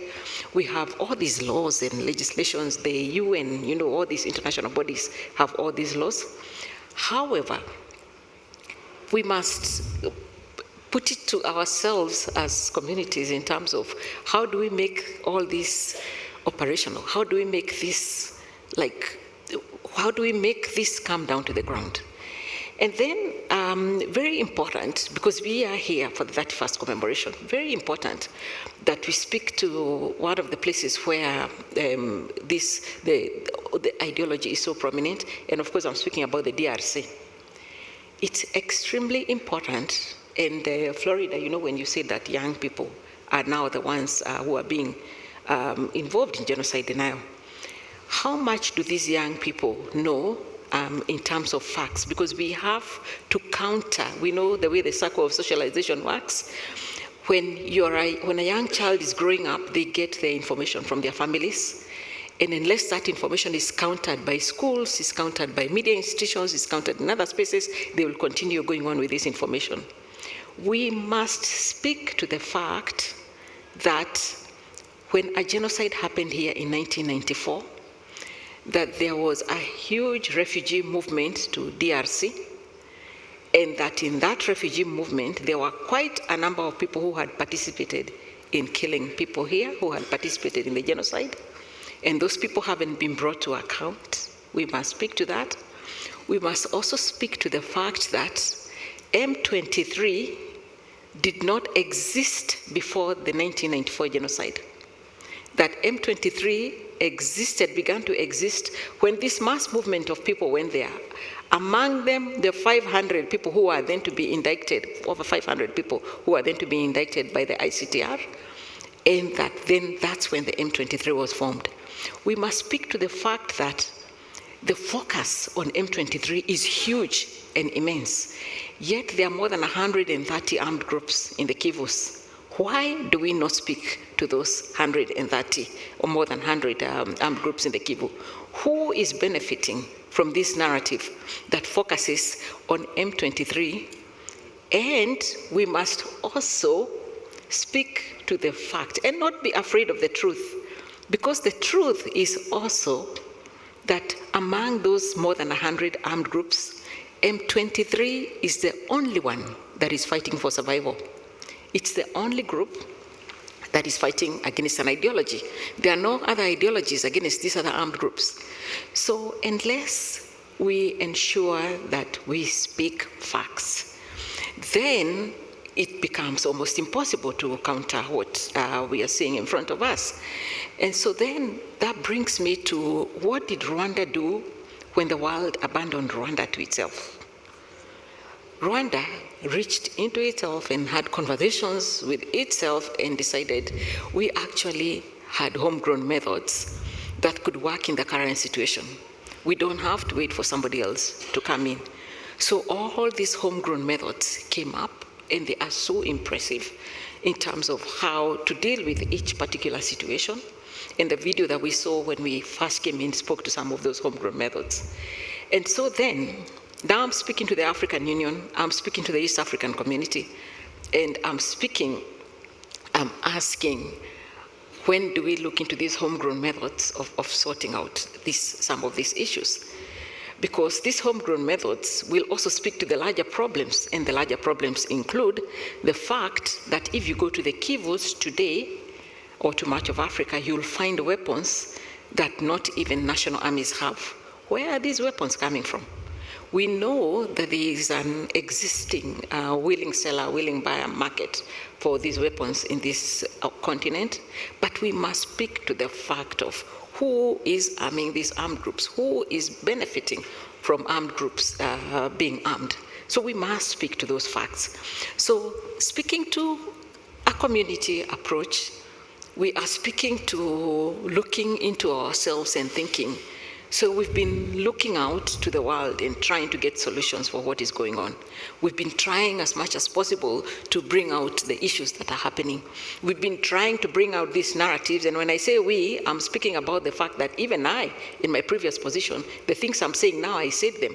I used to put out statements and say, this is what is happening. But then, the larger aspect of that speaks against the truth, that is what we must speak against, because we really must tell the truth. And let's never again means nothing. We must tell the truth. And as I said earlier, that communities who've already been targeted for genocide are 3 times likely to be targeted again. The stereotypes exist. You've heard the explanation that if you stand on a street in Europe and talk about cockroaches, nobody will understand. But those who are being called to action will understand that this is the moment to go again for a community that's been targeted for genocide. So we must reach into ourselves. This is the year 2025. We must remember what it felt like after the genocide in 1994 and ask ourselves honestly, what is it that made those who do not speak for the Tutsi today not speak for them? Really ask yourself that question. Really ask your governments that question. Really ask your governments, what is this that makes it possible to stand with perpetrators of genocide? Why would any government stand with perpetrators of genocide? So, and of course, I end by saying what I began by saying in the beginning, that if your government is protecting genocide perpetrators it's absolutely important to ask the question, why are we protecting genocide perpetrators? People who have been indicted by an international criminal tribunal, why are we protecting them? And they are all over the world. So I've spoken specifically about the 500, over 530 in DRC. There are many others in many other countries. And we must really, really, really ask of ourselves questions. How meaningful can the 31st commemoration of the genocide against the Tutsi be if we cannot speak to the fact that we have allowed perpetrators to live free, we have allowed perpetrators to continue the genocide ideology, we have allowed narratives that are completely false to be put out against a victim community. Thank you. Thank you very, very much for those words. Quite edifying, and I would like to thank you all panelists for that, for really putting everything into perspective. The continuation of the genocide ideology entails the continuation of the genocide against the Tutsi. It merely changed locale. And because of our shared history in the region, because of our identity-based politics, right? It has enabled this genocide ideology to just merely change borders. Borders are kind of end up being meaningless in the grand scheme of things. And we have to confront this ideology as a political project, which has a lot of interested stakeholders, colonial powers, international community, which at this point, passivity is complicity to some certain extent. And we have to confront the real facts surrounding the genocide against the Tutsi, the real existential threat to the Tutsi community in the region. And when we consider the existential threat to Rwanda, we're talking about it's an existential threat to the entire regional community, really. We have to confront these facts. We have to confront and challenge the gaps and failures of the international systems and national systems in place, as so eloquently put by Florida. So I'd like to thank you. I'm going to very, very briefly, because we are very, very pressed for time, open the floor to just 2 questions.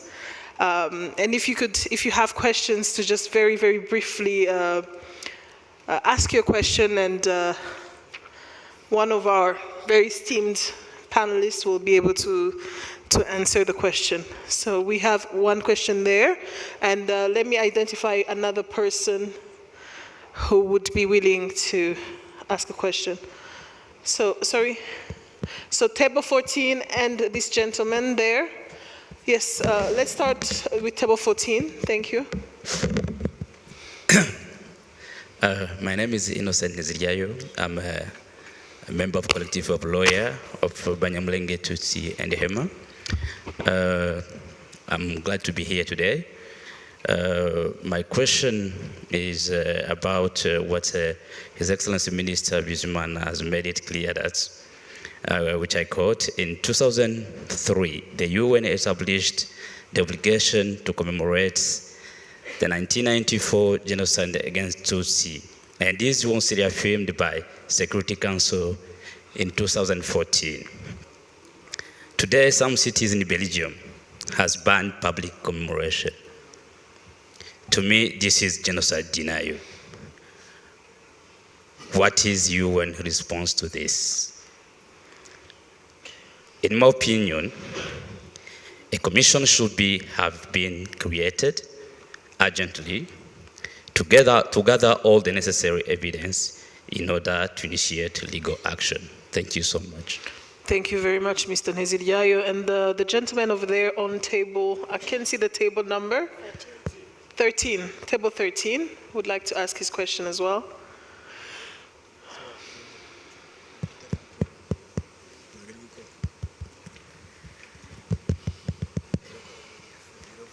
So he's... Thank you to the panelists, and our deepest respect to everyone here present.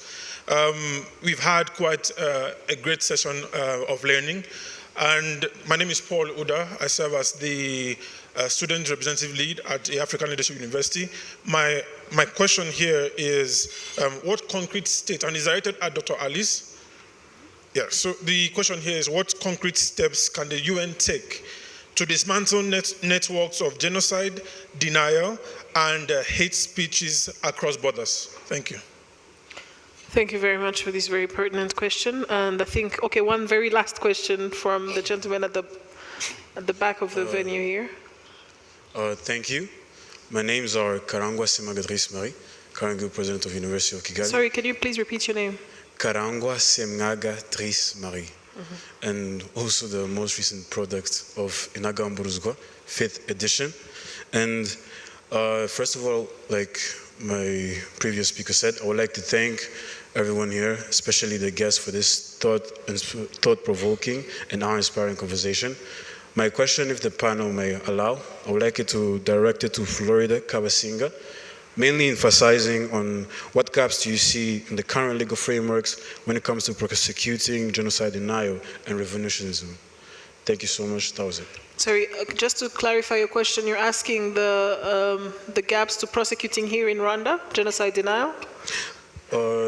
Yes, mainly nationally here in Rwanda, but also on an international perspective, if possible. Absolutely, thank you. Because I think she has answered about the international perspective, but maybe she could expand a bit more. So thank you very much for all these questions. I think we're going to start with the minister who got the first question. Mr. Nhezinjayo asked about whether Belgian cities banning the commemoration could be considered an act of genocide denial. Actually, he affirms it is an act of genocide denial. And if there shouldn't be an urgent commission placed to assess and address this issue.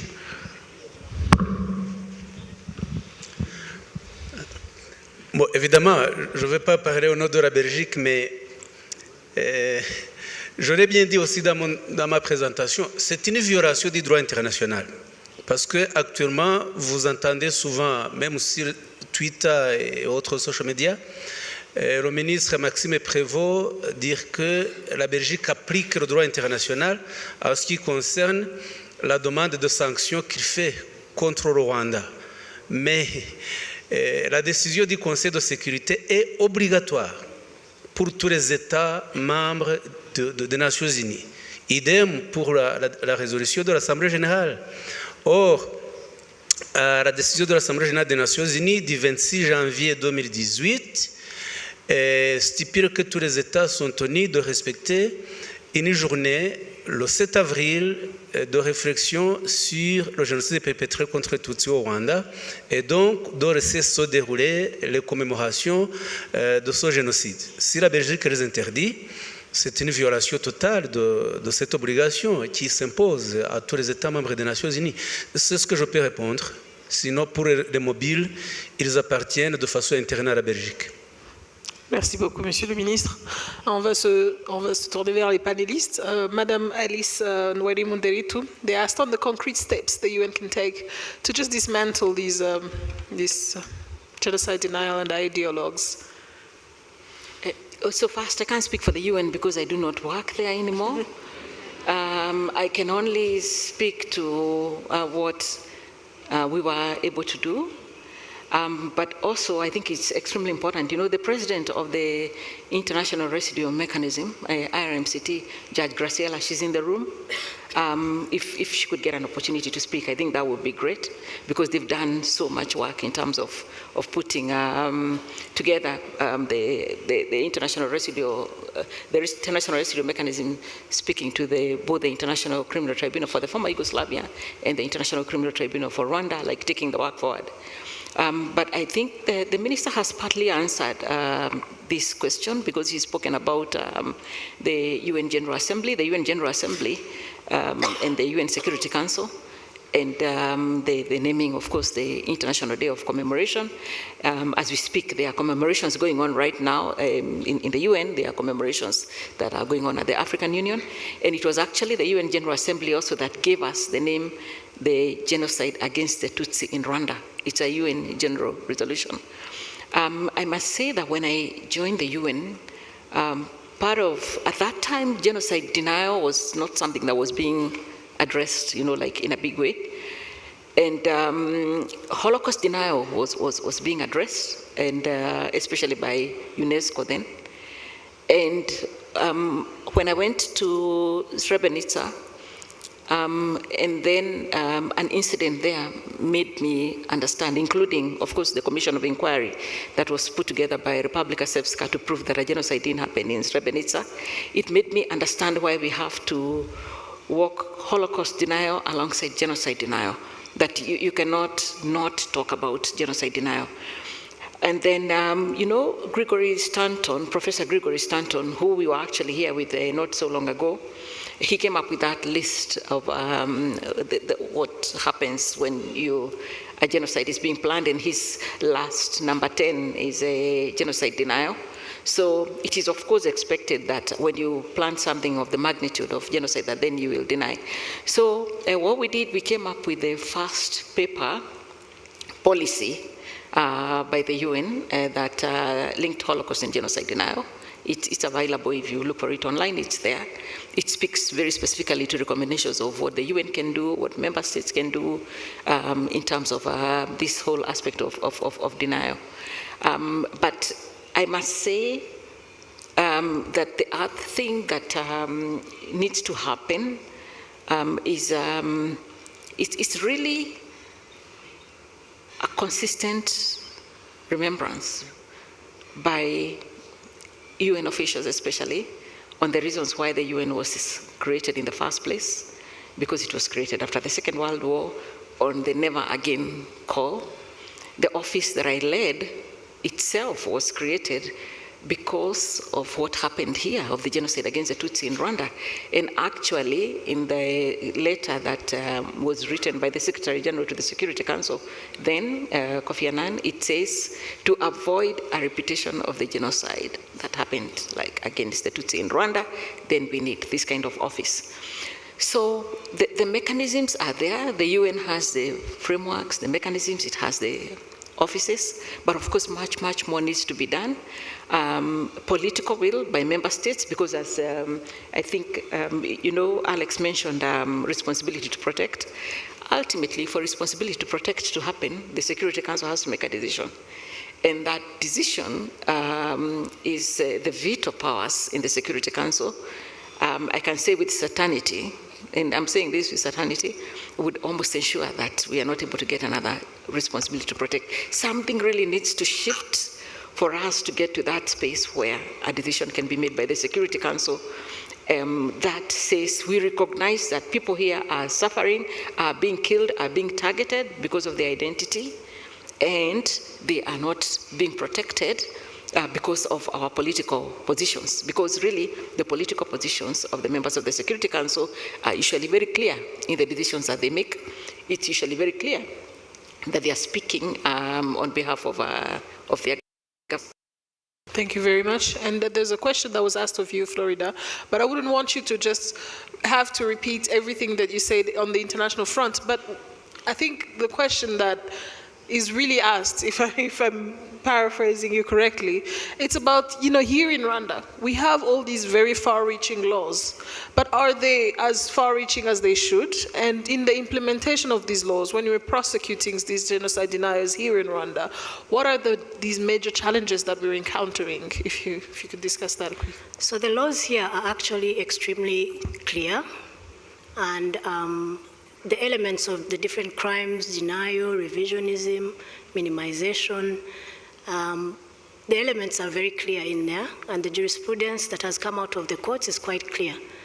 But when it becomes international, and perhaps because the gentleman who asked the question is a student, I would like to elaborate to show how difficult it is, even for people who committed genocide, for us to get accountability when they are not within Rwandan borders.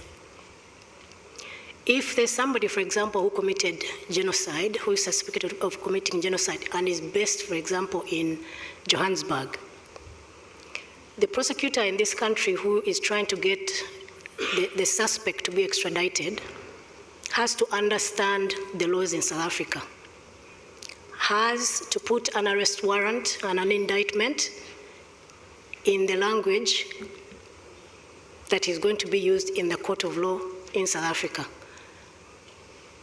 In addition to that, the prosecutor in that country is the one who is going to go and argue the case in the court in South Africa. It's not going to be the prosecutor from Rwanda to go there and argue the case. The prosecutor in that country has zero information about what happened in this country. So now flip it over and make it denial. So imagine a prosecutor in this country sending an indictment in the Netherlands that says the words, that person is sitting over there, he's on YouTube saying cockroaches must be killed. And this prosecutor is supposed to understand it in their own context, because they don't know the context in this country. Sometimes those countries actually do not even have a law condemning this kind of stuff. The other thing that is a huge challenge is that in the countries where it's being perpetrated, the people that want to fight back are not equipped with the right information to actually call it out. I'll give you an example. There was a university in the region, I think it was 2 years ago. Rwandan students in that university organized a commemoration, and they sent an invite to everybody, including alumni, and said, we are going to commemorate the genocide against the Tutsi. One of the professors wrote back to everybody and said, be careful not to call it genocide against the Tutsi, because Hutus died and twice not exclude other groups that died. And the students in that university obviously were offended, but they didn't know how to react. And if it comes from somebody of authority, it is likely to carry a lot of weight. So apart from ideologues that know the history of this country that are doing this intentionally, a lot of people that promote genocide, denialism, revisionism, and related crimes, in fact, are doing it out of ignorance, because they probably read Michaela Wrong's book or somebody like that, and they think they've figured it out. But on that group, there was an alumni, a student who had been to that university, who read this and decided to write back to everybody and create a teachable moment. And that is what people need to do. There are people that are in these spaces where this stuff is happening in the different countries, but I believe we need to equip them, to educate them with the right tools to be able to fight back.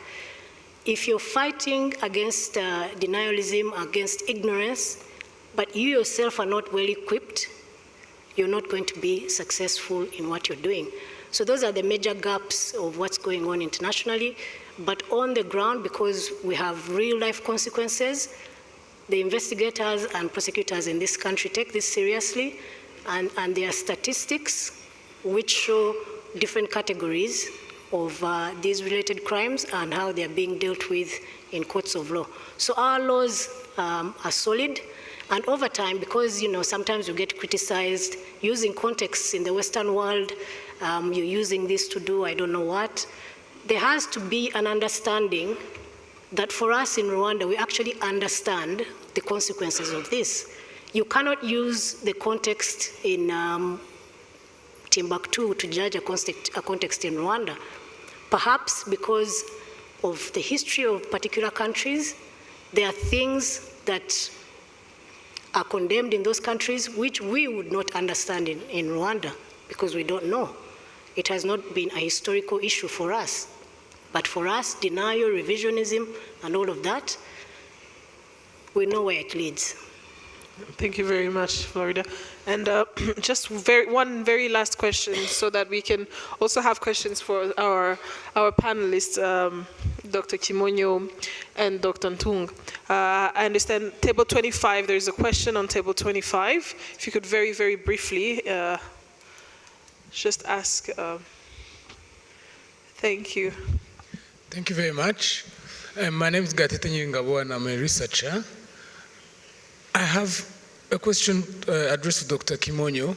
Why is it acceptable that genocide ideology and genocide denial is accepted, encouraged even, and promoted as something enlightened, if it is framed as an opposition to the RPF-led, Paul Kagame-led government. So if you present yourself as someone who are opposed to the Rwandan government, to Paul Kagame or to the RPF, you are then given a free pass to say, and the genocide was a lie, or the genocide did not happen, or the Western media's favorite line is they have instrumentalized or sold the genocide to political ends. Why is this something that is acceptable? Would you, for instance, because you do not agree with the government of Benjamin Netanyahu, do anti-Semitism, and that then is accepted and written in the media? Thank you. Yes, maybe I'm going to repeat myself, but I think at least for a number of countries or states, the issue again is mostly an issue of political consideration. People or countries, even institutions, by the way, having positions according to their own political calculation, being with Rwanda or an institution in Rwanda. So I think that the issue is really political. Now, before I say that maybe you support or oppose the political project that is beneath this ideology of genocide, there's a third position, which is to be indifferent as well. So I think for these three possibilities, you can understand some of the positioning of states and big institutions. Unfortunately, the ethical element of it, of the whole conversation that we are having on genocide ideology, finally doesn't weight that much, unfortunately. Thank you very much. And I'd like to close this panel by first thanking you, all esteemed panelists, for sharing your experience and your expertise. It's very well appreciated. I would like to thank the First Lady for being with us today. And ladies and gentlemen, everyone who was here with us today, I would like to thank you for your for being with us and listening to this and being very engaged in this conversation. So without further ado, I'm just gonna let Ayan take over. Thank you.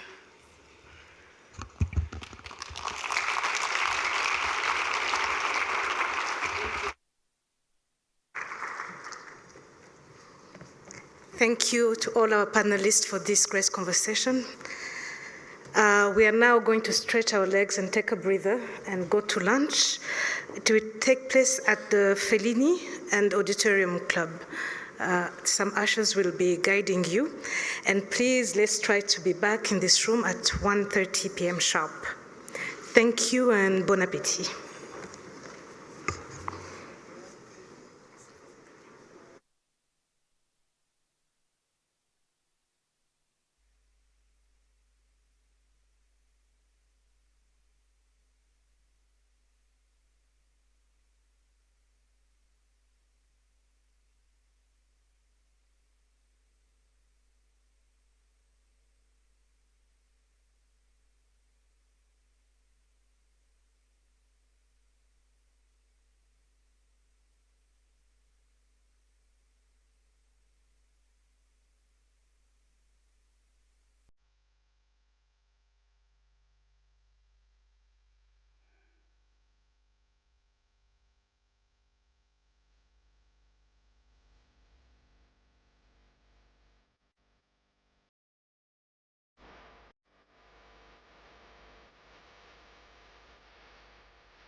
We'll be starting soon.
Please, let's take our seats. Thank you.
Welcome back, everyone.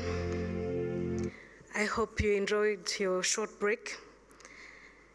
We will now begin our second and final panel of the day, titled Changing the Narrative, Confronting Complicity.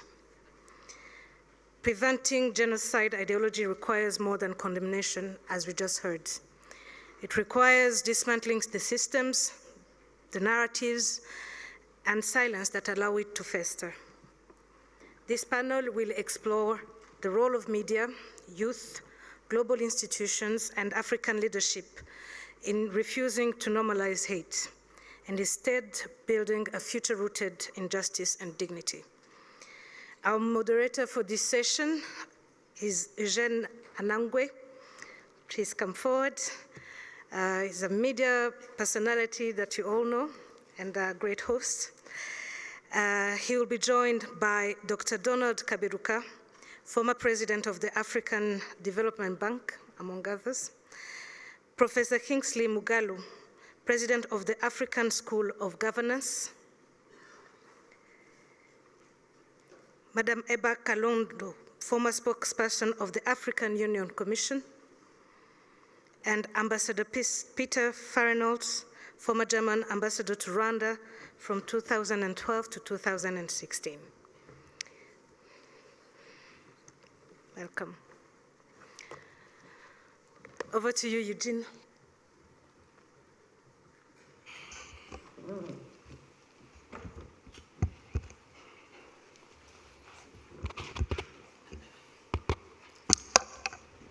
All right. Thank you. I would like to start this conversation with a clarion call to all of us that we pay maximum attention for us to be able to pick as much as we can. It's going to be an interactive session, and we'll have a session where we'll have questions from the floor.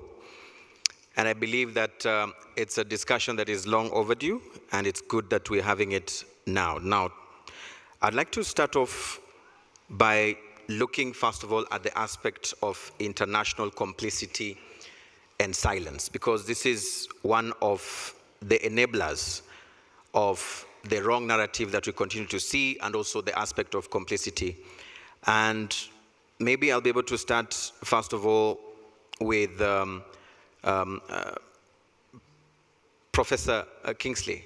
This I would love to hear from you, first of all, looking at the aspect of what was said by the world, and we had it also in the previous panel, and the world did say never again in 1994.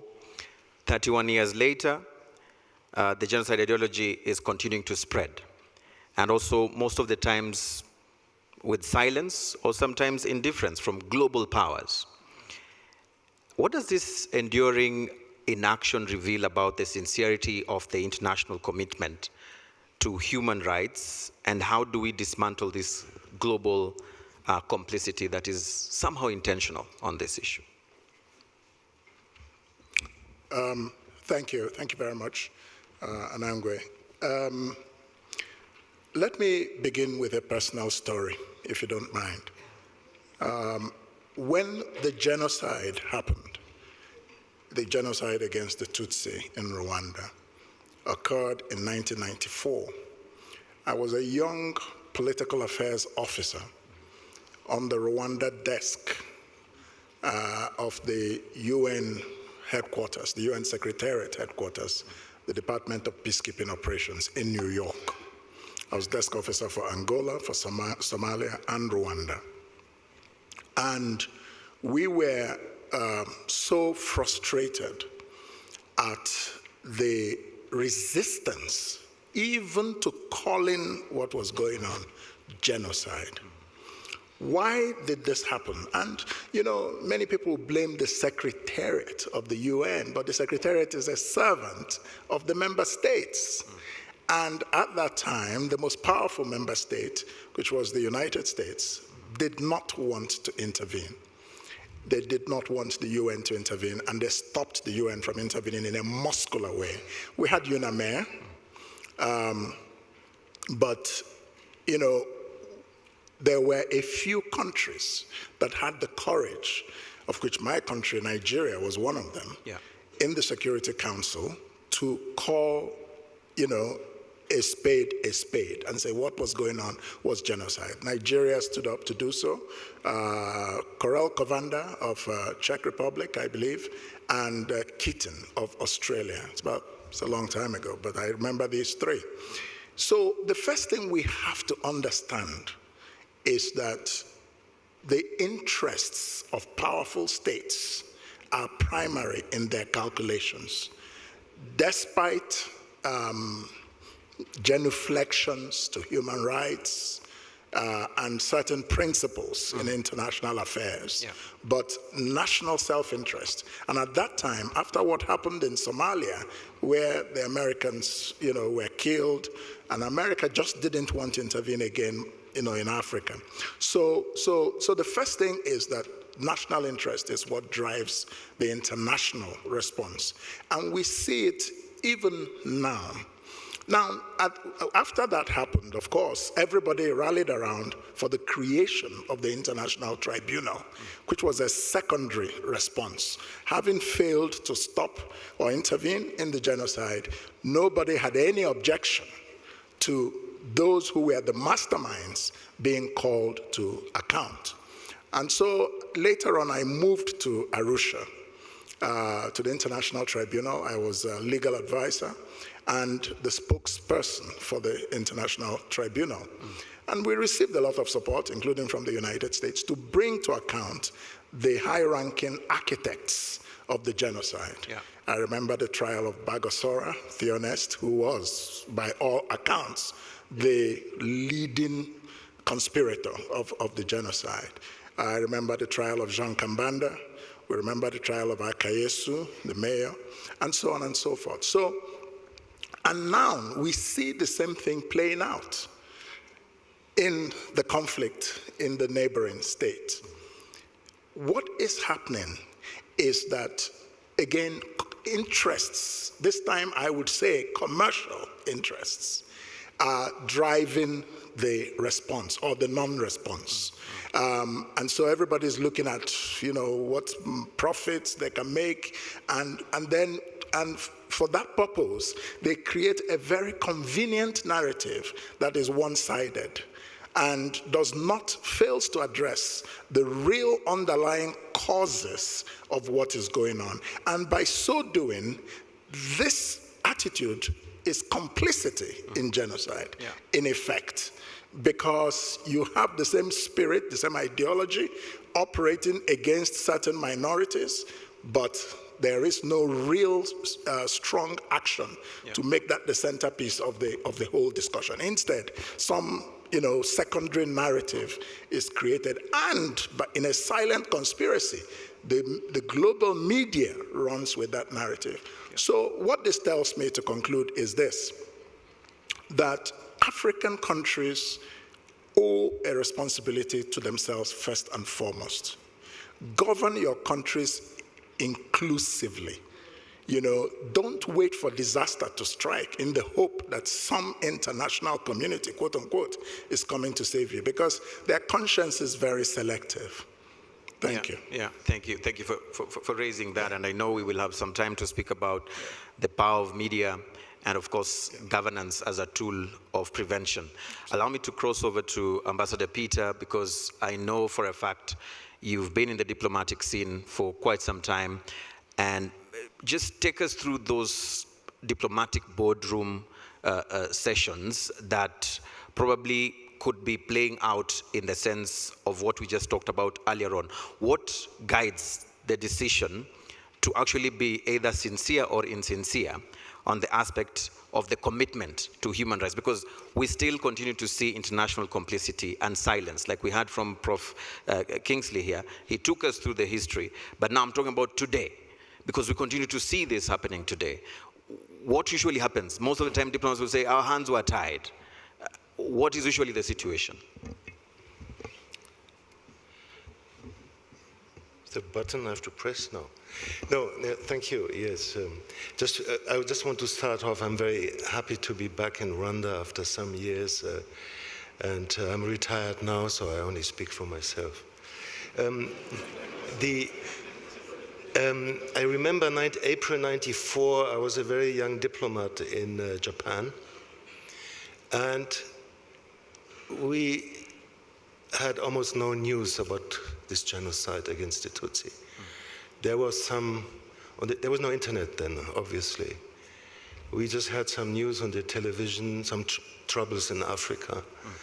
That's all, you see. And that's important to understand that before the age of the internet, it was difficult to get information out of these conflict zones, right?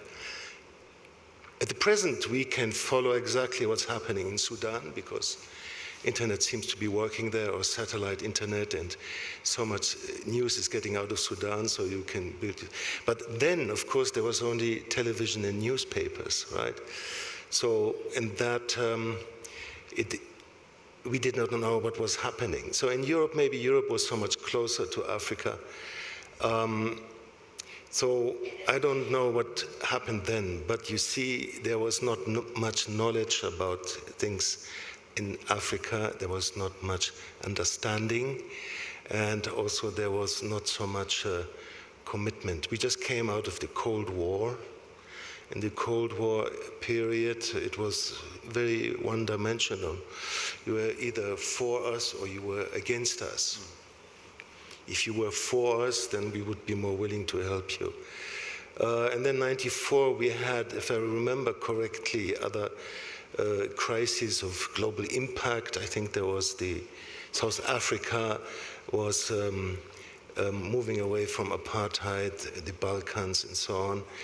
And this is no excuse at all. You know, I met General Dallaire several times when I was stationed in Canada. I had long talks with him. I read his book too. And if we understand that how little it would have taken to stop this genocide, at the beginning, the UN mission, the peacekeeping operation, was still strong enough. Yeah. With clear instructions, some reinforcements, this genocide here probably could have been stopped, okay? Now, what happens, something like this, if I imagine being at home, the news come in, the newspaper reports, people will sit down and try to understand what happens. Also, the embassies were evacuated within days from Kigali. So effectively, the flow of information was cut off, right? This does not excuse all the information before the genocide broke out. This has all been documented. Everybody should have known what was coming. We had all this information, you know, the preparations, it was mentioned in the first panel, but it was not acted upon. But after the genocide began, there was very little information coming out, okay? And so governments, some powers had obviously had interests here.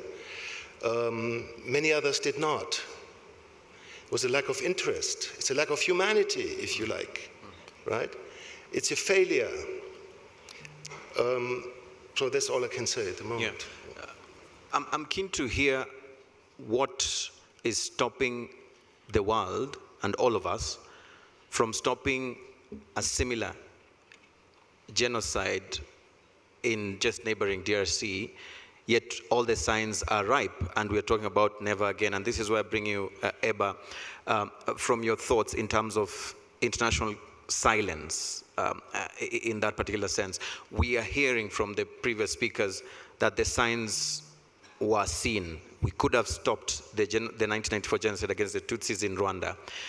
We have a chance now to stop any of that from happening, and we heard from the previous panel of even how everything that happened here in 1994, genocide against the Tutsis, is what is happening in even neighboring DRC, but it is not being stopped. What is it that makes it very difficult from an international perspective, multilateral perspective, in stopping and nipping it in the bud sooner than later? This is what I'm trying to understand here.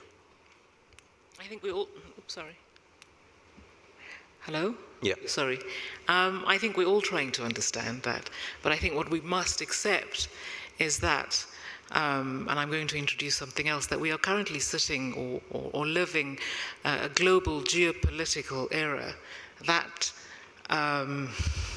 for all intents and purposes, has shown us the shortcomings of multilateralism. You might even want to say that multilateralism is sort of the landscape against which the global north exercises competition over us, the Africans, and then also the retreat or the complete disregard of what we all think are accepted global norms of international rules, whatever those might mean, and international justice.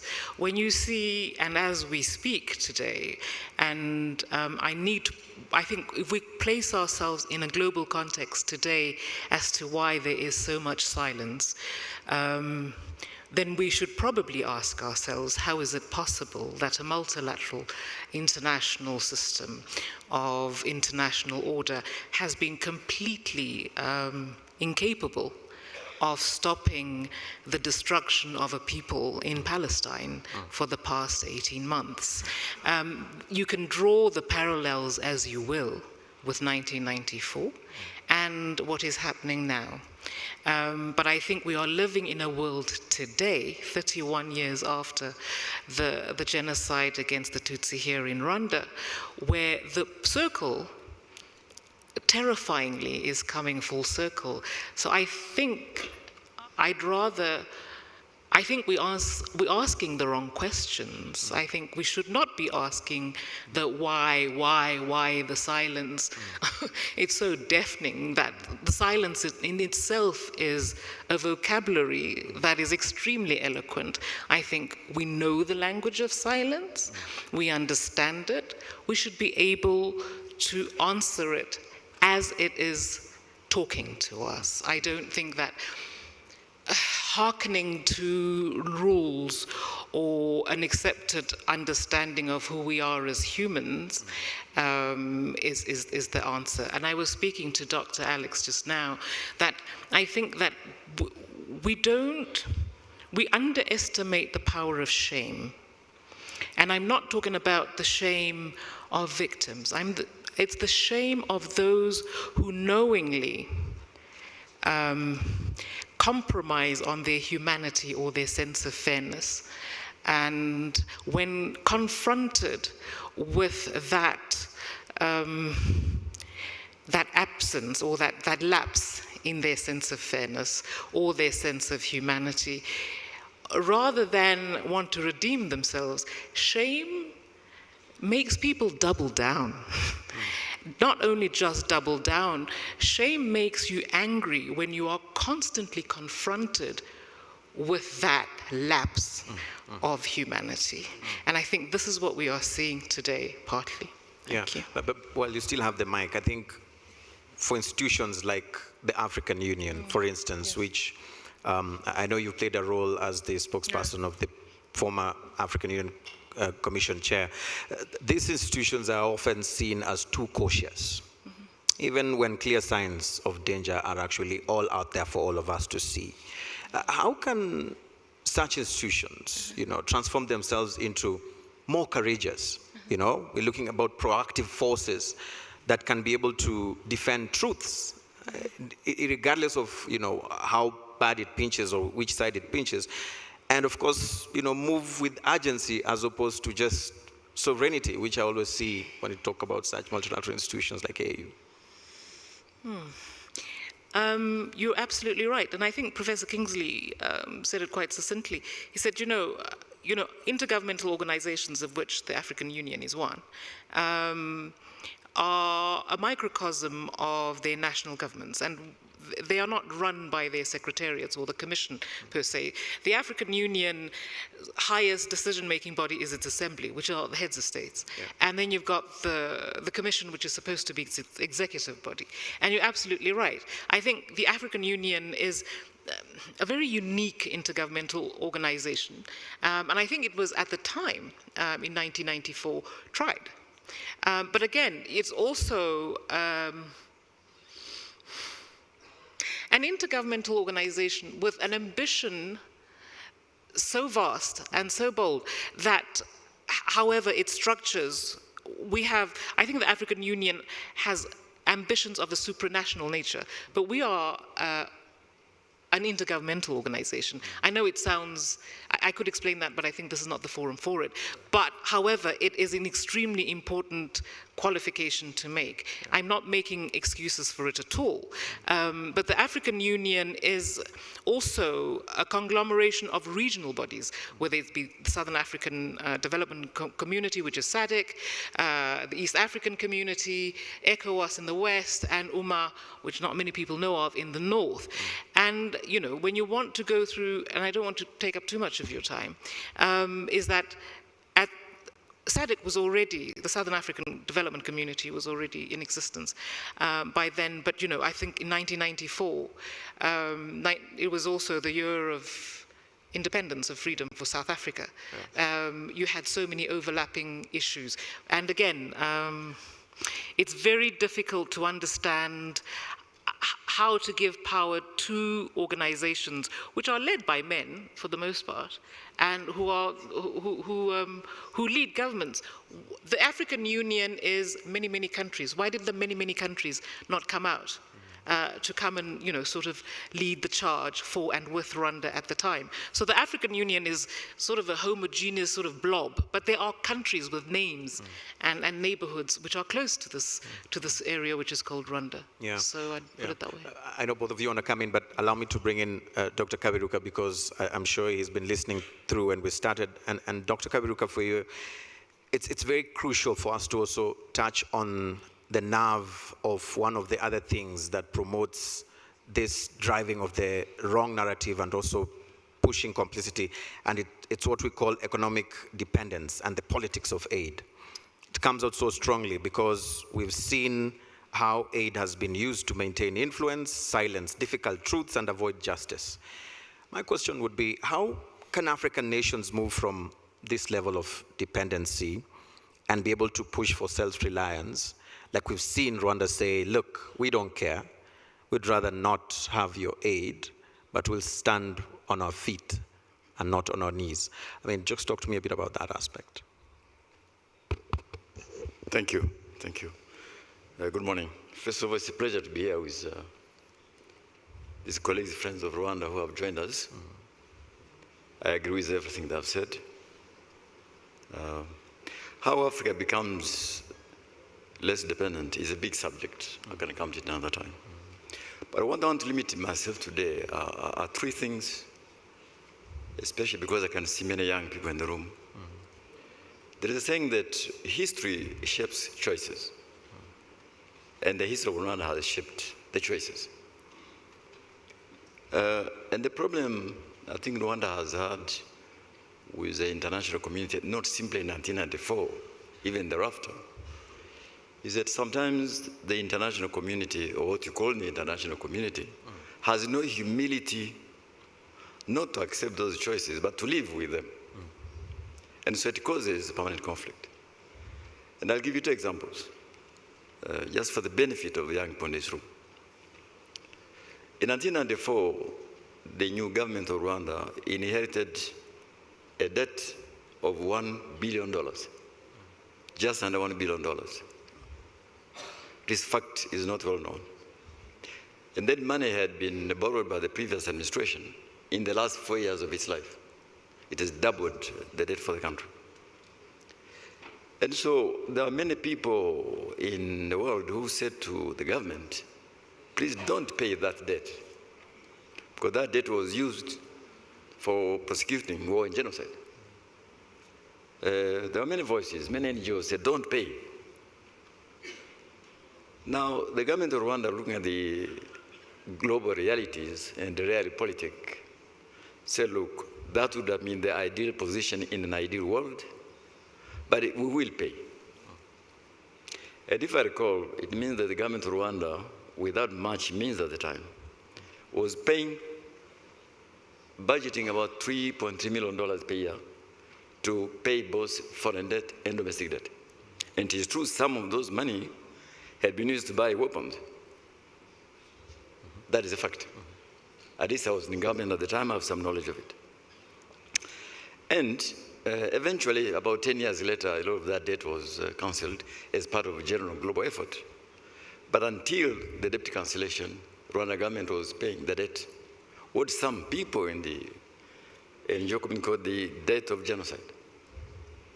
So you would have thought, well, the international community would say, this country has suffered enough, at least let us allow them a moratorium on debt. It didn't happen. So there goes your international community. Or what remains of it. Now let me give you a second example. So in those days, the administration did not have much capacity. So our friends from the UNDP and the World Bank would convene meetings in Geneva, what they call the donors meetings in Geneva, and to try to help the new country administration rebuild itself. Now, incredible amounts were announced, incredible pledges in billions, all right? But two problems.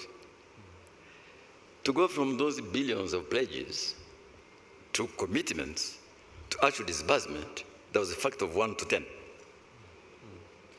So we also grew to understand that, wait a minute, the international community is great at announcing huge, all right? It reads well for the newspapers. But actually, the country has to realize that what will actually end up in your coffers is a very small portion. But there was even a bigger problem, is that those pledges came with conditions which were extremely insensitive of what happened in the country. I'll give you just two. I don't have much time, but I thought I should say this for the young people here. Example, because I can see the Minister of Justice is here. At the time, the prisons of Rwanda were full of genocide suspects, because there was simply not enough space for all these people. And the government was feeding them, waiting to be prosecuted through a court system which was not meant for millions of criminals. And one of the conditions which were being given in these pledges was release those prisoners. Can you imagine? Or judge them. They knew very well there's no country in the world that had the capacity to prosecute and judge millions of suspects in these conditions. But they were saying, we'll give you money if you do this. Now, I'm going to say something which is not well known here. Sometimes you have to say things which... there was only one European minister, God bless him. He was from Netherlands. His name was Jan Pronk. Jan Pronk. I asked the Minister of Justice to check and confirm if I'm wrong. He came to see us and he said, look, what the international community is asking you to do is unreasonable. But we want you to get the funding, so can I help you? And he said, I was in that meeting, he said, I've got about $100 million for macroeconomic support. Would you allow us to take some of that money, build a prison in Rwanda to help you deal with this problem so at least you can get... So Minister of Justice, check for me. I think the government then really, I mean, given the circumstances, agreed. So the prison was built, I think, somewhere in the southern province. Minister, am I right? Yes. And by the way, it is being used also for some of these guys who have been trying Arusha. Those were the contradictions in the international. So I said history shapes choices, and I'm ready, if you give me more time later, I can tell you the kind of choices which were shaped by that understanding. But I just give you one. One choice the government of Rwanda subsequent over years was an acute clarity and resolute defense of its national interest. Now, a country in Africa which agrees to say, I will defend my national interest, whether it is domestic policy, social political choices, foreign policy, security policy, will always come into clash with the international community. Correct. Yeah. Because you are defining a national interest. In a way, they are not used to. And I end by telling you, I can articulate later what I mean by this. Yes, you can. Yes. But at the time Rwanda was getting on its feet, I want you to remember, Somalia was in chaos. Liberia was in chaos. Sierra Leone was in chaos. Angola was in chaos. And I can't think of many other countries. Some of those countries are still, frankly, a long, long way. But Rwanda, by making these choices I've just made, was able to make headway. It does not go down very well with the international community because what you call the international community like you to address your problems their way. So when you have countries who say, no, I've made my choices, I defend my national interest, this how they are, whether it is domestic policy, foreign policy, security policy, social choices, you come into clash with the international community, and that is the it should be. But I'm happy to explain later what I mean by this. But I just want to end by saying that my colleagues have articulated what happened in 1994. That has continued over the years. So if you ask me about what's happened in the great neighborhood here, what amazes me, what it amazes me, is how countries so far away can pretend to have solutions for people in the region. You'd have thought they would be humble enough to say, look, we don't know enough. Let us lead from the back. Let us ask, what do you want us to do to help you? No, they would jump to give you solutions from the front line. And is there any surprise that those things don't work? You can use threats, you can use all kind of international condemnations.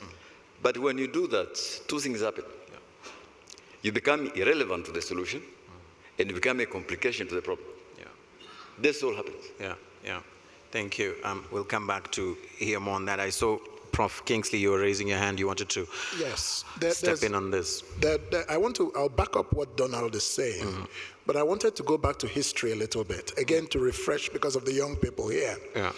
In 1994, many of us do not know or do not remember that Rwanda, the government that conducted the genocide against the Tutsi, was a rotating member of the UN Security Council. We often forget this. And so in the council, when I would go for meetings of the council as a political officer on behalf of the peacekeeping department to cover the meetings, the ambassador of Rwanda at the time in the council was saying, of course, there is no genocide going on. And many countries, part of the complicity was that many countries used that as a cover. Well, the ambassador of the country is denying this. We respect member states. So what are we to do? Meanwhile, then you had Nigeria, Czech Republic, and all of arguing against the ambassador of Rwanda about what was happening in Rwanda. So this is just one historical piece I wanted to mention. The other thing I wanted to mention is that when the trials began, like I said, everybody agreed that there would be war crimes, genocide trials, crimes against humanity, war crimes, all of that. But we found that at the end of the day, the lives of the victims of the genocide were discounted by the so-called international community. They were very focused on war crimes trials in the former Yugoslavia. And all they wanted to do was to paint a negative image of the International Tribunal for Rwanda. Meanwhile, as far as international law was concerned, we were doing a lot more of the heavy lifting. We were dealing with genocide. And so I, as the spokesperson, had to work very hard to change this narrative, bringing up the importance of what happened in Rwanda and why the search for justice was also important. Then, to conclude, let me just back up what Donald said. You see, the fundamental mistake African countries make is to continue to put their faith in some so-called international community. It's an aspirational phrase. The reality of life is that there is an anarchical international society of states. Each one is pursuing their own interests. Now, they came up with this name of the international community after the end of the Cold War, but the very nature of the international system did not change. So you have people saying that we're a community so that they will lull the unsuspecting into comfort, and everybody, you assume everybody is at the table of the community. But the fact of the matter is that some people are at the table and others are on the menu. And some are having others for lunch. So this is just what I wanted to say to back up what Donald Very interesting point to bring there, and brings me to Ambassador Peter, because I like the fact that you said now you're retired and you can spill some more, and this is where I want to bring you in on this. The architecture of aid, because maybe we've been having misconceptions or perceiving it differently from the outside. It's always been seen as a tool to actually hide or to silence the difficult truths. I'd like to hear your thoughts. I mean, just again, if you allow, take us to the boardrooms, those meetings where you're now planning this. I mean, right, but just let me take up what you said, your criticism of multilateralism. Indeed, multilateralism is struggling and dysfunctional sometimes. Also remember the genocide in Cambodia, 1975. 4 years until the neighboring country, Vietnam, intervened and stopped the genocide. I absolutely agree with that. But the global rules-based order is the only one we have, and we need to reform it, we need to improve it. And one point how we can improve it is to add in its task priorities, genocide prevention, to enshrine it even more firmly as one of the priority tasks of the United Nations and other international institutions. Another point I wanted to make about the crisis here in the region. When I look at my own country, well, diplomats know everything anyway, right? They're well informed, okay? But the general public, there's hardly any information about what's happening in the Kivus, in the normal media. You have to look for it. You can find it, yes. But then it's not in our language, it's in French or English. I think that plays a very important role. I don't know how we can improve on that. Because the brutal truth is that our politicians, or maybe any politicians, will only act if they're pushed. Out of own incentive, they have their plate full of tasks and things to do. There where there's pressure, they will act on, right? So this would mean how can we transport information, the truth and the facts about what is happening, for example, in the Kivus, into, for example, my country, and to have it more widely known, and because this will create on politicians. Now, talking about aid, I read Dambusas Moyo's book, Dead Aid, and I loved it. And I remember, I don't know if I remember correctly, but I remember 2012 or 2013, President Kagame said, we want to end aid. Aid is not permanent. It's something to get you started, you know, and to accompany you, but it's not a permanent thing.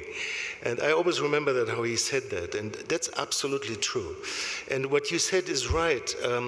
Don't depend on others. If you're in trouble, you need to be autonomous. You need to be able to protect yourself. That is one of the lessons when we look at human history, right? Who can you depend on to invest hundreds of millions, billions of dollars to send down soldiers? It takes a lot of money and effort to do something, to intervene. You must be able to help yourself. And then maybe you can look at your friends and ask them to assist you in this. Yeah. The problem is, of course, with the genocides, usually it's the state against its own citizens. So that's the problem, right? And if this is happening in your neighboring country, what is your moral obligation when you look across the border into your neighboring country and you see people being massacred? Maybe even people of your own national or ethnic group, right? What should you do then? Of course, the first thing would be to rely on the international community. But what if nothing happens? Are you just supposed to wait and watch these people getting killed? That's, I don't think that's a real option. So, yeah. Dr. Kaberuka wanted to do a response on that as well. Just for coming back, because I didn't answer your question about aid. I would urge that we don't waste too much time on this for 3 reasons. The aid system, the aid architecture we have known for the last 60 years is over. I think if you wanted a signal that is over, it is not Trump and the closure of USAID. It is the British government cutting down aid almost by half to finance rearmament and defense. And that is a trend across Europe. I can't blame them. They say they have enemies in the neighborhood. So what they have done is to say, okay, we have done aid for 60 years. Now we have got our own problems. And the first one is rearm ourselves, prepare for war. It's a choice they have made. So it's important to say that. We could stand here lamenting about aid is over, but that's it. It had an exit. Exit had come earlier than we thought. So that is it. Now, our president hosted some ministers, African ministers of health, for a dinner 2 days ago. I was pleasantly surprised to see what the ministers are saying. Okay, our sectors have depended on some aid for a long time. Disease burden had been, reduced. Life expectancy has improved. Child mortality has gone down. But now it is time for us to assume our responsibility, and we will. Each minister was saying, look, we will. It won't happen overnight, but this is how it will happen. Every country is different. How every country responds to this reduction in what you call aid will vary. Look, Kingsley's country here, he's my friend, so I can say to him. They collect 7% of revenue to GDP. That is the lowest on the African continent. In Nigeria, he agrees. The average for low-income countries in Sub-Saharan Africa is 15%. So which means Nigeria is able, over a couple of years, to bring its revenues to at least the average for Sub-Saharan Africa.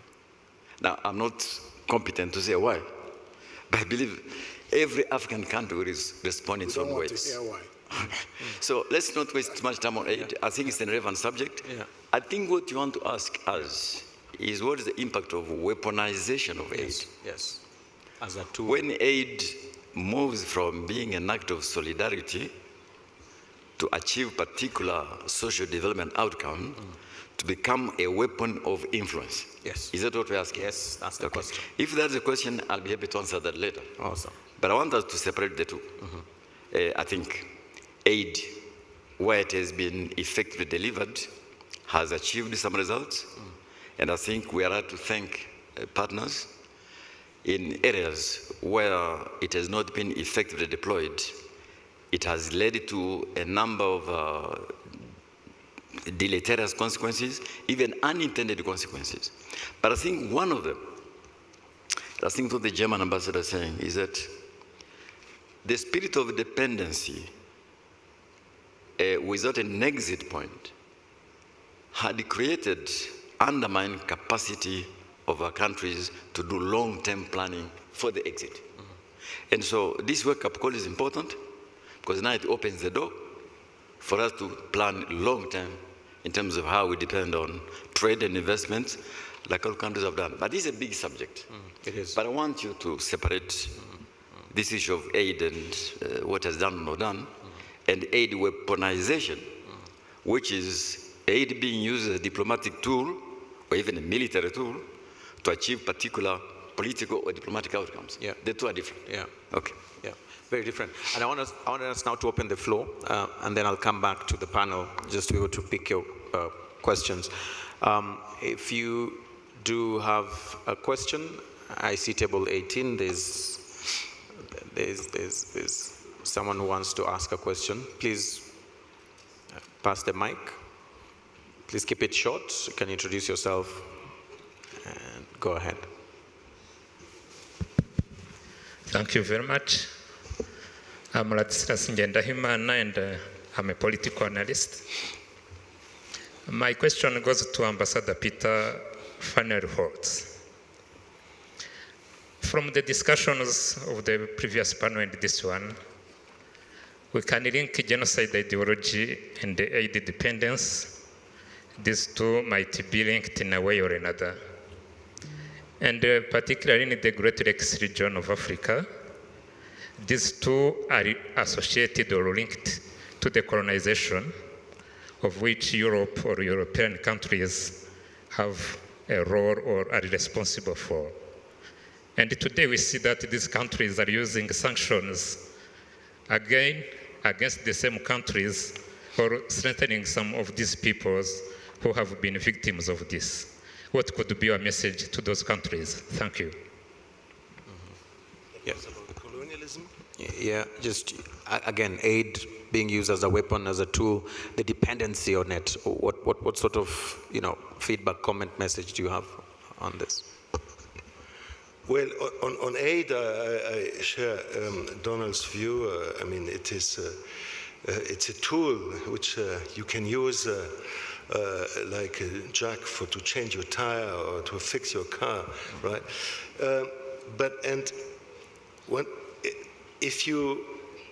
If aid is instrumentalized for political or diplomatic purposes, which happens from everybody, it's not only the West, it's also the others, right?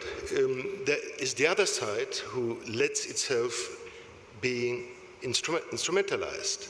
It is up to African governments to say, no, we won't do that. It's the African elites who have the responsibility to say, no, just go away. We will not be pushed into doing something that you like, and you blackmail us by withdrawing money. About colonialism, of course, I think that a lot of work has been done on colonialism and its consequences in neo-colonialism. My advice would be don't blame everything on colonialism. I mean, so many decades have passed. Many African countries, 62, Guinea even before. There were so many decades. The trap is if you blame it on some outside forces, you will not hold yourself accountable. I'm not denying the negative consequences of colonialism, especially also Germany looking at Namibia, absolutely. But what is happening now is also responsibility of the nations, the peoples, and the governments in charge now. Yeah, thank you. Prof. Kingsley, you want to add your voice to that? I just wanted to quickly say that on the matter of aid, of course it's over, as Donald explained, but I want us to understand the damage that the aid system did to Africa. It is huge. In my book, it is one of the major causes of Africa's underdevelopment today, because no country in the world has ever been developed by another country. Can somebody show me an example? So when Donald says that aid had some uses. He's speaking in the Rwandan context. Rwanda is an outlier. It is one of the few countries in Africa, there may be 2 or 3, that ever used aid the way it was, or let's say for its own purpose as a country. I was part of the aid system internationally in the UN, and we knew that Rwanda was a performing country. So we would put it aside. But all the other countries were not performing. So let's not take the example of Rwanda and make it the experience of Africa with aid. The other thing I want to say is that, I mean, you know, aid is simply a tool for the projection of worldviews. It's a tool for dominion and influence. And that's why Asia, like China or Brazil or India, they received aid briefly and quickly graduated to giving aid because they wanted to compete with the West for influence. And aid was the tool to do so.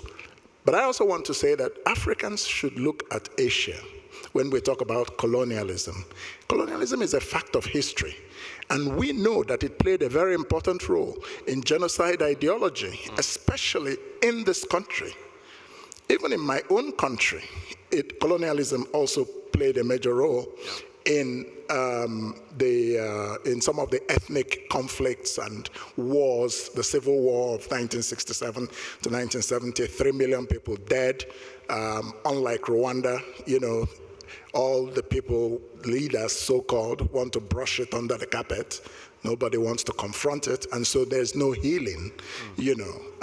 And that's a lesson that can be learned from Kwibuka, I think, about the power of memory, remembrance, and healing. But we should not blame. Asia has moved ahead, despite having been colonized, and Africa should stop giving excuses with colonialism. Now, that's not to say that we take away from its role in some peculiar circumstances, especially as we're discussing genocide. There was a very powerful role there. Thank you for bringing that up. I want to give a chance, table 27, just for purposes of regional balance. Let's cross to this side. Yes.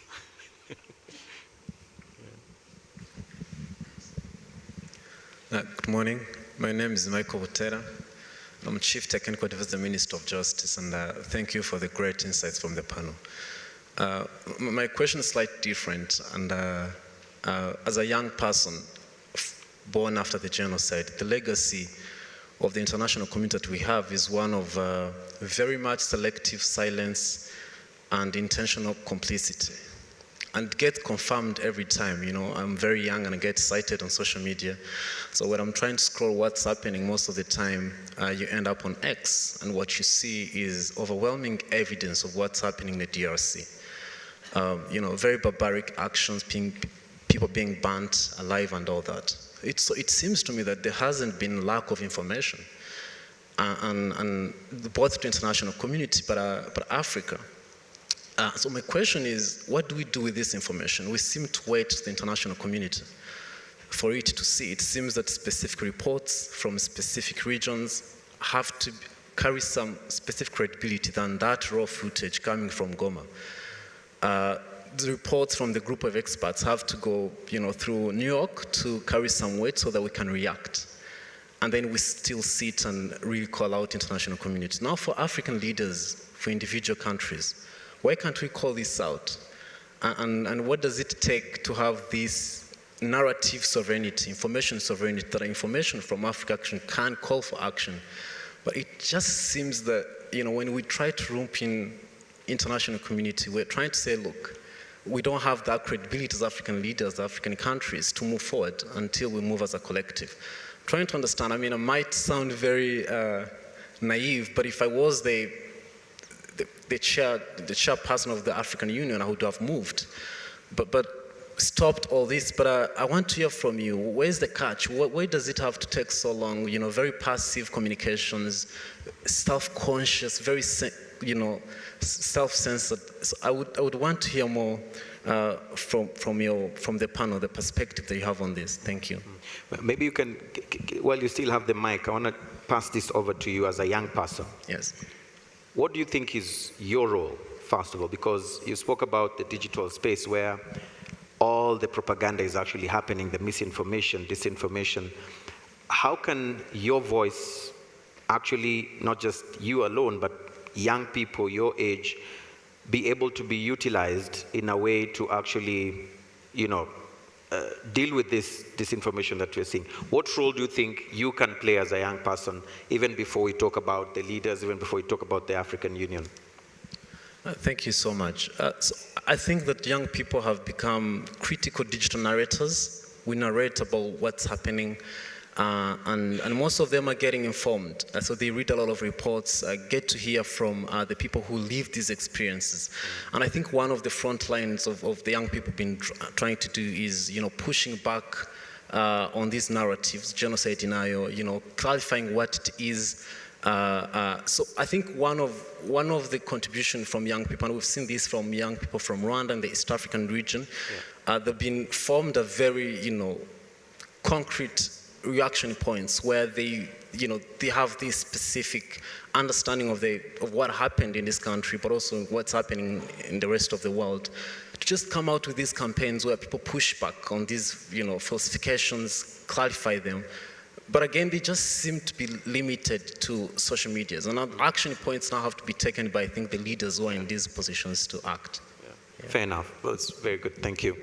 I'll bring it back to the panel. I mean, what can leaders now do? Yes, the young people can push, but then actual concrete decisions have to be made at institutional levels, and they're feeling let down as young people from that particular note. Maybe what could be your thoughts? Maybe Eba, I'll bring you in on this, Eba.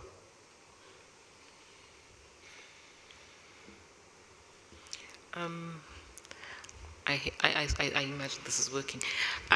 The issue of political leadership is central to all of this, and it is also central to what we should be talking about, how it is that some countries or some leaders and some political systems, the social contract that comes through the political system in countries determines how people see themselves as citizens or not, I think.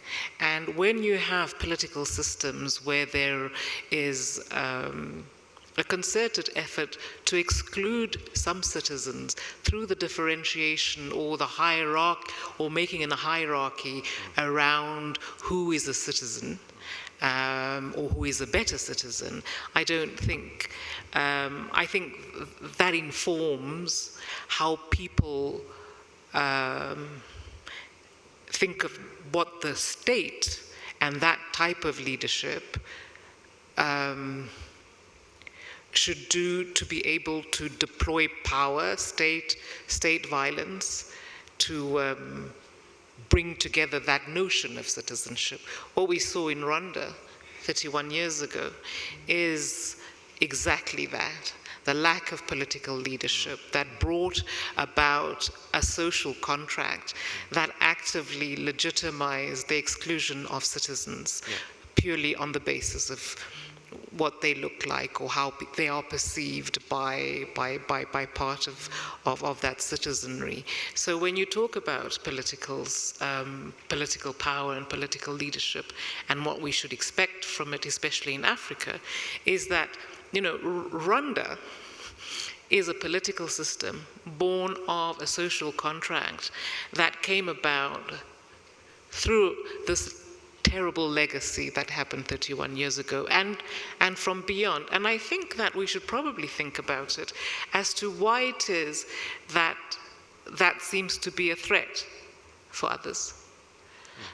Does it expose the lack of political leadership or the ability to be able to create a social contract between citizens and within a country? Or why is it that one of the most aspirational political systems in countries today and like Rwanda, after being able to come out from the ashes from 1994, or even a place like South Africa. I come from Southern Africa. You know, for a country to have come out of apartheid and to have come out of a genocide, these are two of the most important aspirational notions of governance and political leadership. How they then evolve is another question, but I'm not quite sure how to articulate it, but I'm trying to ask myself as well, why is it that there is such a lack of political and operational solidarity, intra-African solidarity, with these aspirational notions of how we want to see ourselves as Africans, whether we are Rwandans or others, in countries with examples that Rwanda has been able to give us. I do think that it is extremely difficult for political leaders, and having been in a space of African political leadership, is that Rwanda is a very unique example of aspiration, admiration, envy, and some discomfort, because I think, I need to speak to this. Yeah, please do. Rwanda did this, but you know when there's a guy in the class, in your classroom, he doesn't do very much, or he's kind of by himself, he gets bullied, and then one day he says, you know what, that's enough. You want to be him? You kind of fear him because he boxed you? And then he really becomes the most popular guy in class, but people still don't like him. You don't understand why. I think we carry within us as Africans our own wounds of unattained leadership,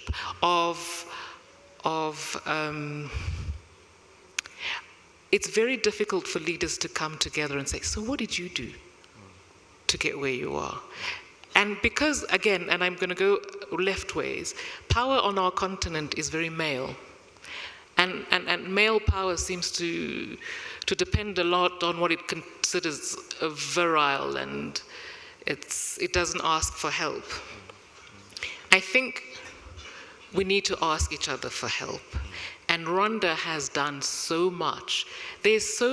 When you say remember, unite, and renew, you can only renew if you remember. If you have the capacity through remembering to unite and then renew. Some of us who kept silent, or who did nothing, or who did too little. This is where I was coming through from shame. Don't underestimate the power of shame, which hinders us and constrains us to come and ask real questions, to come together to be able to solve common questions. Why is it that Africans will come together to fight each other rather than to accept and acknowledge, or at least accept that maybe the enemy is not ourselves, and that maybe we should look to other things where the enemy is. I don't know where I went with that, but Thank I hope you. I helped. Thank you, Eba. Thank you so much. And before I go to table 16, I saw a hand there. Professor Kingsley, your work is really well cut out at the African School of Governance. If we hear what Eba is saying, and I wanted to understand in terms of how governance in itself can be used as a tool that is long-term for prevention of genocide negationism and even perpetration of genocide. What's in the pipeline for you in that sense, and how would you respond to that question? Yeah, it's very fundamental to the vision behind the African School of Governance, which is a new graduate school of public policy that was co-founded by His Excellency President Paul Kagame and His Excellency Haile Mariam Desalegn, the former Prime Minister of Ethiopia. And I was appointed the inaugural president and vice chancellor in October. What do we intend to do? We intend to be a game changer regarding governance in Africa. And here's how we're going to do it. The problem, we all agree, and the co-founders agreed, that Africa's fundamental problem is governance deficit. So how do you address the governance deficit? You address it by governance education for as many Africans as possible. One, to create a pipeline of future leaders, while you're also catering to the current leaders using executive education, short courses. They don't have 2 years to come and spend in a master's program, which we will have for young mid-career professionals. So we intend to educate a new generation of Africans, not just with the knowledge, not just with the skills, but more importantly, with the mindset for transformative governance. And transformative governance includes governing for results. And that means you must have stability. And how do you have stability? You must have inclusion, inclusive governance. We will teach in the African School of Governance that a fundamental problem of state formation in Africa is the artificial boundaries that colonialism created, lumping ethnic nations in different countries. And that this must be addressed as a foundational starting point in governance in Africa. African states are not nation states.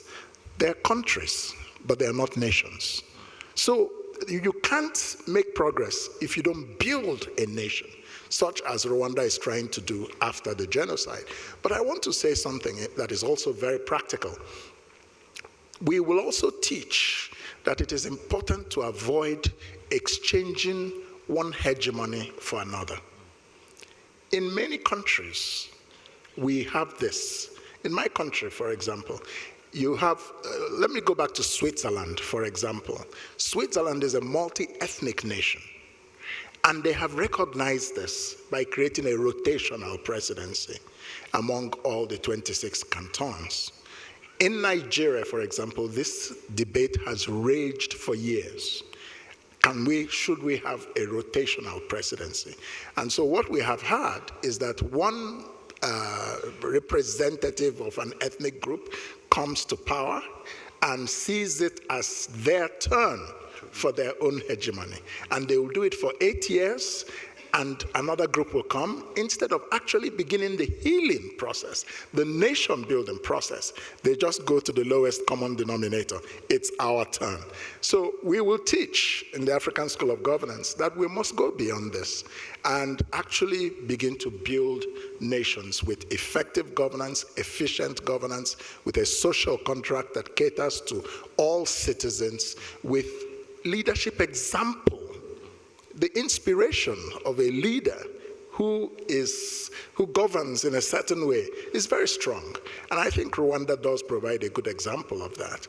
And so, I know, I don't want to crack this joke here, but I know some people who met the president, some people from my country, who met the president of Rwanda somewhere and went up to him and said, please, can you come and be the president of Nigeria? And the president of Rwanda just laughed, you know. But the point I'm trying to make is that you have leadership, which is that vision, then it must translate it with governance that has the skills and has the mindset, purpose-driven. That's it. That mindset training is what will distinguish the African School of Governance from most other institutions in the continent, because most institutions focus on the knowledge, the skills. We all know, you know, the Constitution and all of that, but the heart, the mindset, we will focus very heavily on it. Yeah, thank you. Thank you. For purposes of gender balance, we've done regional. Let's do gender balance. Table 16. Alice, you can go ahead.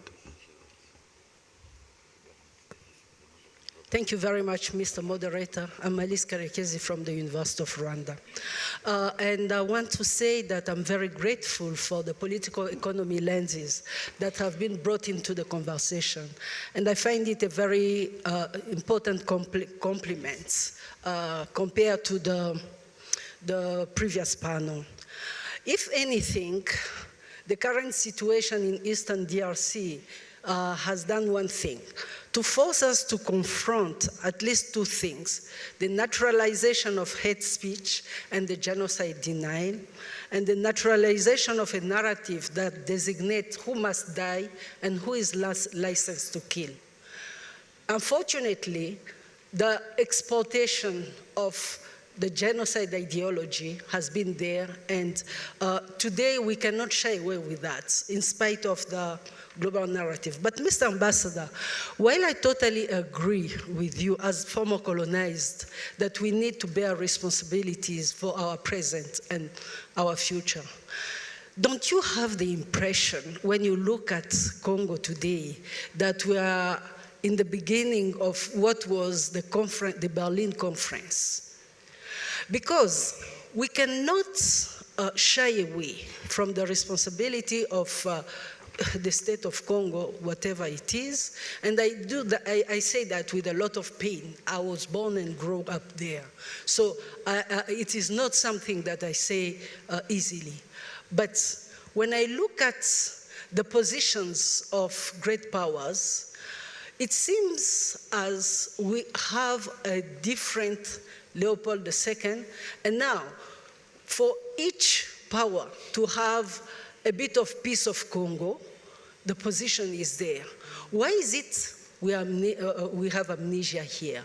And why we cannot also confront the fact that colonialism is back? What's your take on that, Ambassador? Thank you. Right, go ahead. Well, I believe I mentioned already that colonialism was not good. But you know, if you look at history, if you look back at 5,000 years of human civilization, you will find many things which were not good, right? This is human nature, and it's not an excuse, and it does not make it better. It does not make it well. What we need to do is to avoid things like this happening again, and this, I think, this was what your question was leading to. If we talk about neocolonialism, well, it's, for me as a German, it's difficult to grasp because I don't think my country has any neocolonial ambitions. We come out of the 2 world wars, Holocaust. We are quite aware of our responsibilities and we are trying our best. What we try to do is to have win-win situations, to do business together, to work together economically. Yes, we also try to do effective development assistance with all its deficits. But what I'm afraid of is that we are now moving into a new period of confrontation of global powers. We came out of the Cold War in 1990, and then we had 3 decades, and when some people even postulated the end of history, but the history never ends, you see. And now we have challenges. And we must be very careful to navigate this. We don't want to go back to a situation where we look at another country, another continents, and we value them if they're for us or they're against us. Are they now more for the others or are they more for us? This is something that we need to avoid, but we can only avoid this if we renovate the rules-based international order. Because there's no alternative. If we drop this, if this multilateralist system weakens or disappears, we will be back to where we were in the 19th century, basically, simplistically, right? So we need to work harder on international cooperation to improve the multilateral system, the global institutions, United Nations, African Union, other continental organizations and regional organizations, and to give them more, even maybe more powers, right? In Europe, we ended centuries of conflicts and wars by putting aside national pride and many of our interests. We still have our interests. But if you look at the European Union, we managed to create a space of peace and prosperity in a sustainable way. So I'm not saying that this is something that can be applied one-to-one anywhere else in the world, but it gives us the hope that if we want to, we can achieve this. We can achieve regional or even continental peace and stability and prosperity if the people and the leaders want to. It's possible. Who would have thought 100 years ago what Europe could achieve to do? It was inconceivable. We had fascism, we had communism, we were killing each other, we had genocides ongoing, that we overcame this, where we had to go through hell to finally understand that we need to do it better. Maybe that's a human weakness. We have to experience the worst before we really understand that we have to improve our performance. So this is a note of hope. If we want to, we can do this. Yeah. All right. Thank you. Time is not our ally at this point, and so I want to just do one round of closing remarks, but I would like us to do it in this fashion. I'll be able to ask for a call to action, but also I need each one of you to give your personal commitment. It can be you as an individual or the institution that you represent, on how to ensure that we all fight the complicity, confront it, and also deal with the narratives that are not real on issues to do with the 1994 genocide against the Tutsis. And I'll start with you, Dr. Kaberuka. If you could recommend one urgent, concrete action to stop the spread of genocide ideology, whether at a policy level, education, diplomacy, or leadership, what would it be? And then your commitment. Okay. Let me just say a joke I was saying to a colleague here, a European colleague, no names, I don't want to embarrass you. You know, I said to this person that one of the heads of states on the current panel put in place by the African Union, SADC, and EAC was a young peacekeeper in Bukavu in 1962, a young lieutenant. 1962. It goes that long. That long, yeah. I also tease this person that around 1964, once the first wave of refugees from Rwanda were going to Eastern Congo, there were troubles there, involving European mercenaries. And so some Rwandan refugees had to be evacuated by the UN to Tanzania. There might be some descendants of them in this room. That is 1964. So for me, this suggests something different. I have some disagreement with my friend Kingsley here, because I'm on the board of the School of Governance, so I should be careful what I say to him. I don't agree that Africa has no nation states. Nation states are formed. The idea that Europeans are now nation states, I don't buy either. They have gone through a long history, through the Congress of Vienna, through the Treaty of Rome, things they have done. Let alone they have caused 2 world wars, which were European wars, fought elsewhere in the world. But they've come around it by accepting the reality on the ground. So I've said to one audience here, I've forgotten, when the African Union was being formed, there is a principle there.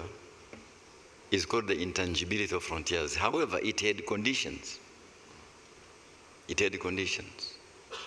you really cannot choose and pick people in your country.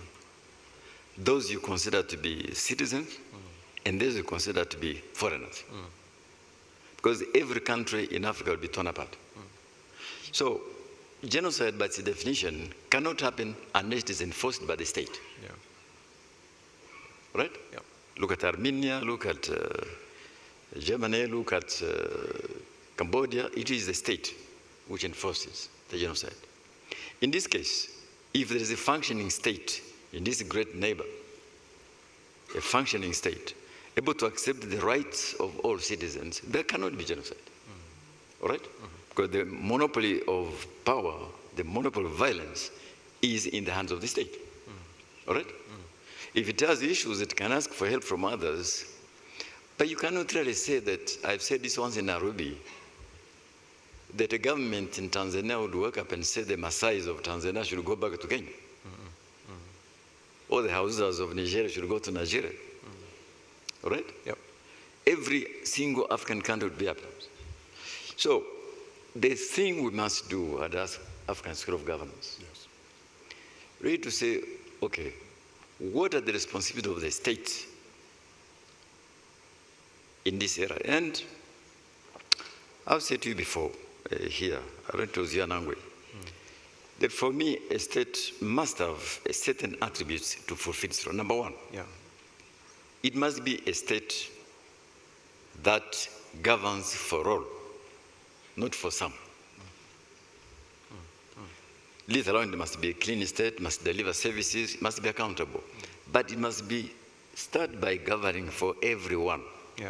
All religious groups, all ethnic groups, all geographies. If it doesn't do that, then we have roots of what is happening. It's so important, I say this. Yesterday I had an argument with a friend about how did genocide happen in Cambodia?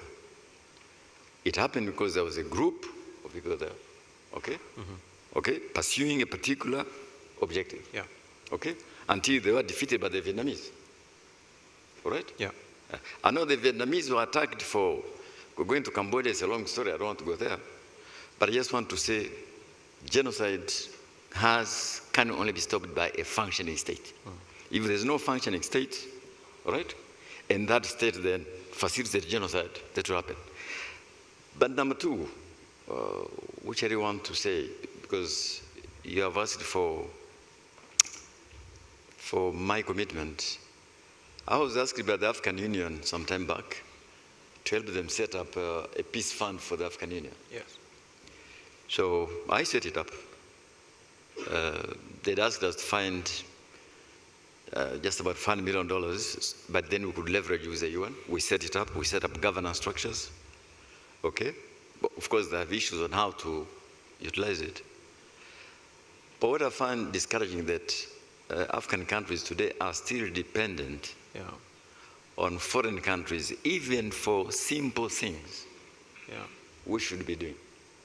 So if I were to make any commitment here is to say, to continue working with the African Union, to ensure that we reduce the vestiges of dependency on foreign countries, because that undermines the independence of the African Union. The level of interference in matters of African Union is simply amazing. At one point during our summits, you'd find the hall full of all these people from outside. And the decision has to be taken, no, this is a meeting of African heads of state. Can you imagine the European summit inviting African heads of state to sit in that room?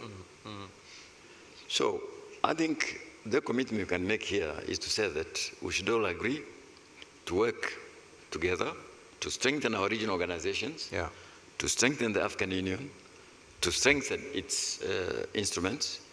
I just end by saying to Ananga that the young man here talked about the narrative.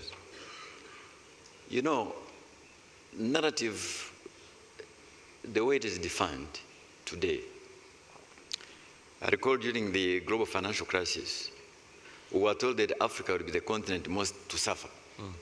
Frankly, I did not see why. And we emerged. Then we were told during COVID that African countries would be the countries most to suffer. In fact, we emerged. but better some of the rich countries. Yeah. Because there are things like African Center for Disease Control. Right? So I do believe that with all the challenges we face, we can overcome them. Yeah. But we will not overcome them by depending on others to come and resolve issues for us or prescribe for us what to do. Yeah. All right? Whether it is in the domain of peace and security, pandemic management, economic management, it has to be our internally generated solutions within Africa. Thank you. Thank you. Prof. Kingsley? I agree with everything my brother Donald has said. And so you can see that all of us in the African School of Governance were carefully selected. So I have nothing further to say, but to align with him. Yeah, thank you. What's your commitment? Oh, you align. That's what you're saying. Well, I mean, copy paste. Let me let me say specifically concerning commitment, that as president of the African School of Governance, I can commit, and I do commit, to doing my very best, working with colleagues, the faculty, the board, including Donald and others, to raise a new generation of African leaders who will govern competently, in a visionary manner, fairly, justly, and inclusively, and who will see, by the time they graduate through the African School of Governance, the futility of the ideology of genocide. Right. Thank you. Across EBA, I'll come to you later. I want to hear Ambassador Peter. What's your closing remarks? What's your parting shot? We've talked for over an hour, and where do we go from here? And then what's your commitment? Right. It's important to look forward. What will we do? Everything that has been said today was very deep and wise and true. But what will we do? I have 3 ideas I would like to put forward about this region. It's not about the diplomatic efforts. I don't know enough about that. One is, obviously, we heard about more than 1,000 indicted perpetrators of the genocide still roaming around, half of them in the DRC and the other half somewhere else. I mean, these people have been indicted by an international court. These people should be brought to justice. This should be a task for the international community. It's not so hard. We know these people, we have the names, we have a list. This should be done. Secondly, by the way, in Germany, we tried and sentenced several FDLR leaders to prison sentences.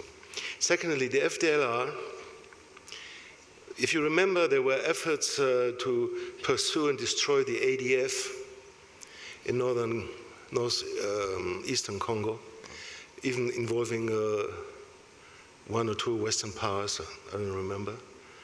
So I think the FDLR needs to be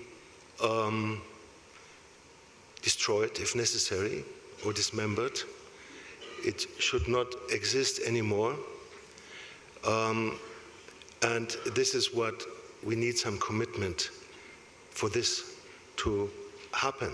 How can it be? Imagine, it's a bit maybe simplistic comparison, a Nazi SS division, fully armed, operating somewhere. Nobody would tolerate that. But this is what we're having with the FDLR, right? Sometimes they're weak, if necessary, they're armed and they get strong again. Why is this outfit still out there, you know? It's,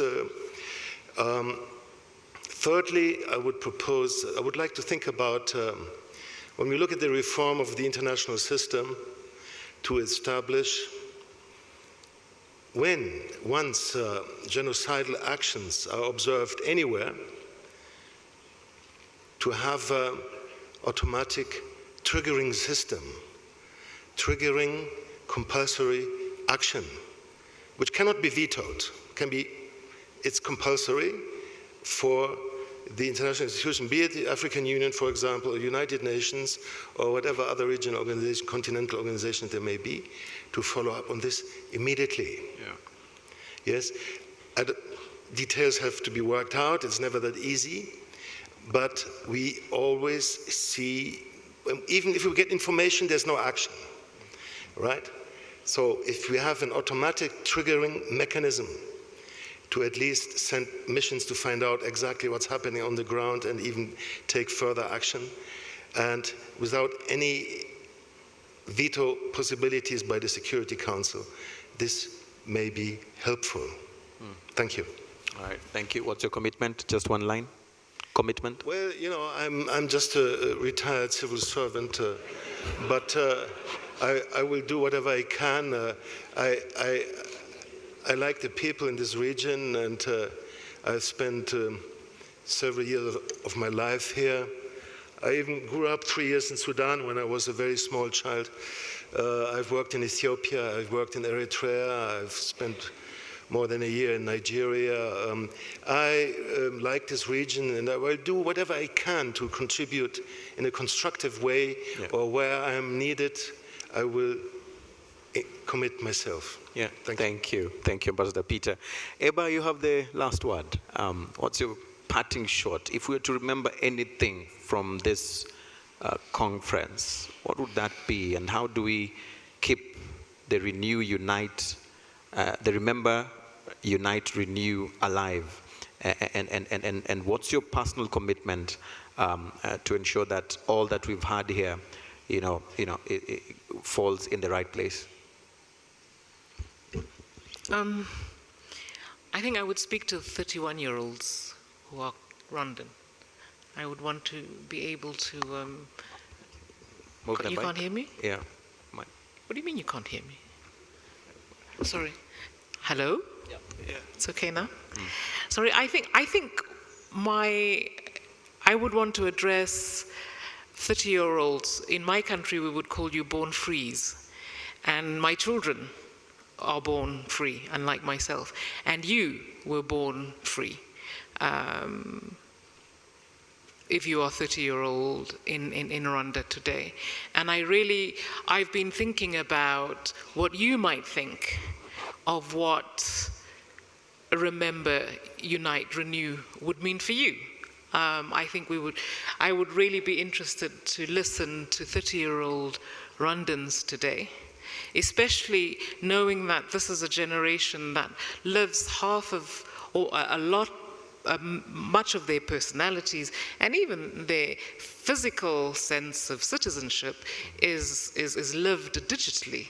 So you are also confronted with this barrage of opinions of you, of yourself, of your country, coming back at you.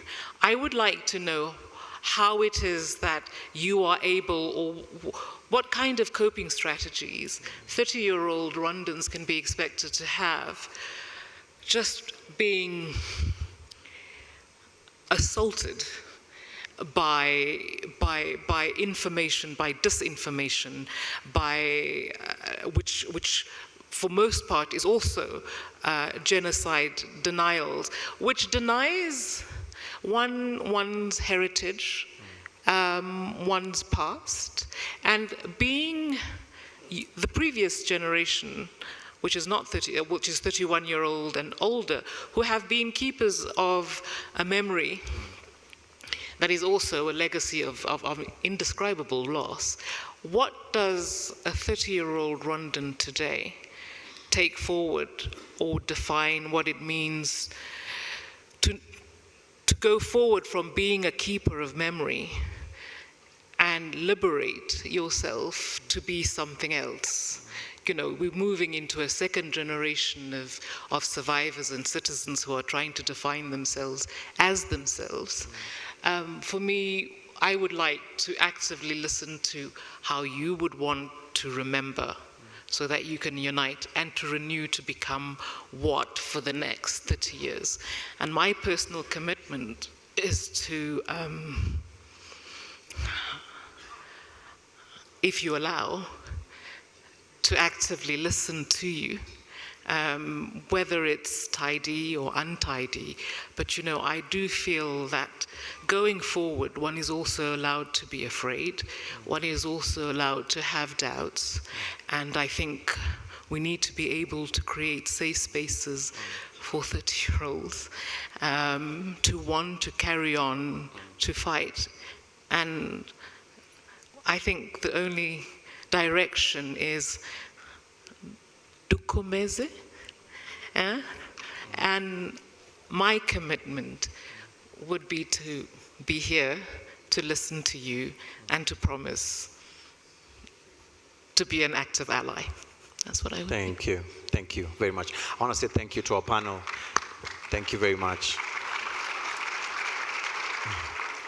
We'll now hand over back to the amazing Masters of Ceremony. Thank you so much.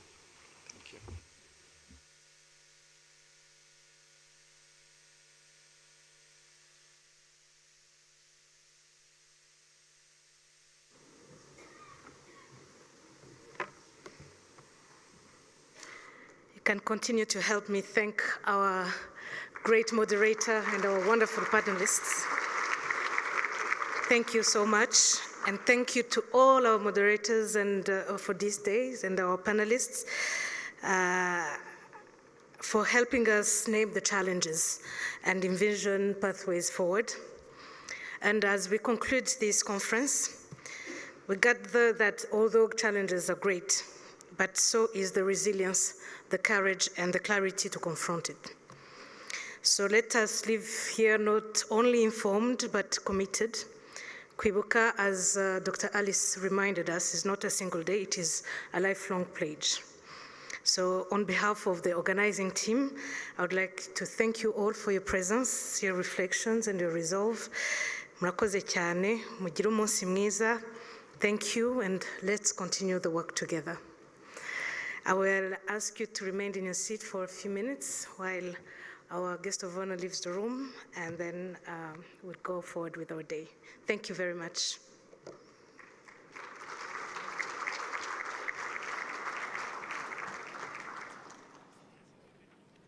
Ni televiziyo Rwanda ukomeje gukurikira. Aha rero ni naho inama mpuzamahanga kuri jenoside isoreje, aho rero yaranzwe n'ibiganiro byinshi bitandukanye, ariko byose bigaruka ku cyakorwa kugira ngo ingengabitekerezo ya jenoside ibe yahagarara ndetse ireke gukomeza gukwirakwizwa hirya no hino, haba mu Rwanda ndetse no mu karere u Rwanda ruherereyemo. Fiona Mbabazi, twabanye, urakomeza mu rurimi rw'Icyongereza. Yego, and as Gloria has just said in his remarks, the Honorable Minister for National Unity and Civic Engagement, he did challenge the global action to prevent and combat genocide. He also highlighted that the failure of the international systems raises urgent questions about responsibility, questions about justice, and the genuineness of the global community to the commitments on human rights. Nibyo Ministre wa Minubumwe Dr. Jean Damascene akaba rero yagarutse kuko abanyarwanda babanaga, ati abanyarwanda bari umwe, ati ndetse iyo urebye impamvu muzi za jenoside usanga zihera ku macakubiri yaremwe mu banyarwanda mu gihe cy'ubukoloni. Ahavuga ndetse n'uruhare rw'Ububirigi, ndetse avuga yuko uyu munsi bimwe mu bihugu kubera inyungu zifite mu bibera mu burasirazuba bwa Kongo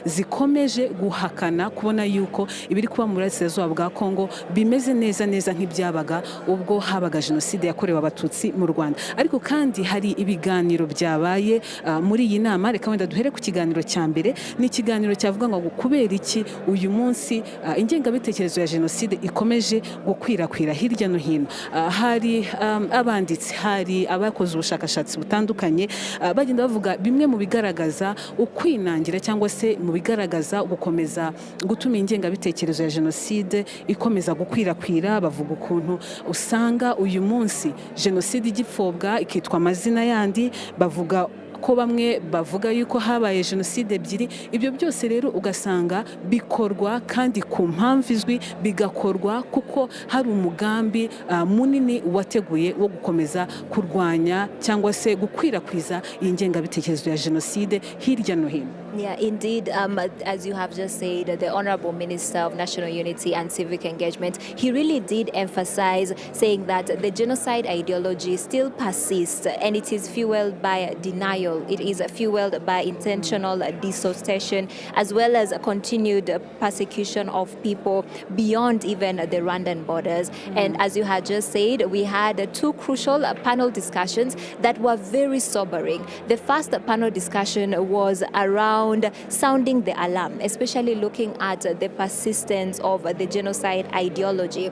It really did remind us that ideology is not abstract, but it has devastating consequences. And as we've seen here in Rwanda most especially, when the consequences are left unchecked, that ideology can really lead to unimaginable horror, like what happened in the country in 1994. Ikiganiro cya kabiri rero cyagarutse ku gushaka igisubizo. Ese niki cyakorwa kugira ngo ingengabitekerezo ya jenoside ikomeje gukwirakwira ibe yahagarara? Abari kuri pano cyangwa se muri iki kiganiro bagarutse ku kwigira kwa Afurika. Baravuga bati igihe cyose twigize nka Afurika bizadufasha kugira amahitamo yacu nk'abanyafurika, by'umwihariko nk'abanyarwanda bakomoza ku nkunga zijya ziza ariko zifite undi murongo uziri inyuma, ari murongo w'amacakubiri n'izindi nyungu ku bafatanyabikorwa cyangwa se ku muryango mpuzamahanga. Bagarutse rero ku kijyanye no ko abanyafurika bakwiriye kwigira, bakwiriye kwirinda izi nkunga, bakiyubaka ubwabo, ariko kandi n'ibyabaye bikabasigira amasomo. Yeah, indeed. The second panel discussion really challenged all of us, everyone here in the room. We had leaders, we had scholars, we had researchers, but it was around how do we change the narrative and looking at the role that African youth can play, looking at the role that global institutions can play, the role that leaders can also play, as well as even us media, because we really have a role to play in shifting from just being passive observers to actually being active agents. When you're looking at agents of truth, agents of unity, agents of justice, and it has been a call to action. We are all called to rise up. It's a clear message coming out of this conference that the genocide ideology must be called out. It must be called out whenever and wherever it appears. We all have a role to play. Iyi nama mpuzamahanga kuri jenoside rero yari impuruza ku kuvugisha ukuri ku bubi bw'ingengabitekerezo ya jenoside yakorewe abatutsi mu Rwanda, ariko n'ingengabitekerezo ya jenoside muri rusange, bagaruka ku kuba ingengabitekerezo ya jenoside yatumye u Rwanda rubamo jenoside itahagarariye mu 1994 gusa, ahubwo ikomereje mu bayihakana, mu bayipfobya kandi bari hirya no hino mu Rwanda. Tubibutse ko iyi nama ibaye mu gihe ku munsi w'ejo u Rwanda rwibuka ku nshuro ya 31 jenoside yakorewe abatutsi mu Rwanda mu gihe cy'iminsi igera ku 100. Nge ndi Gloria Mukamabano. Enjoy with me, Narengwa Fiona Mothoni. Let's remember, renew, and unite as we commemorate the 1994 genocide perpetuated against the Tutsi. Imana ibarinde.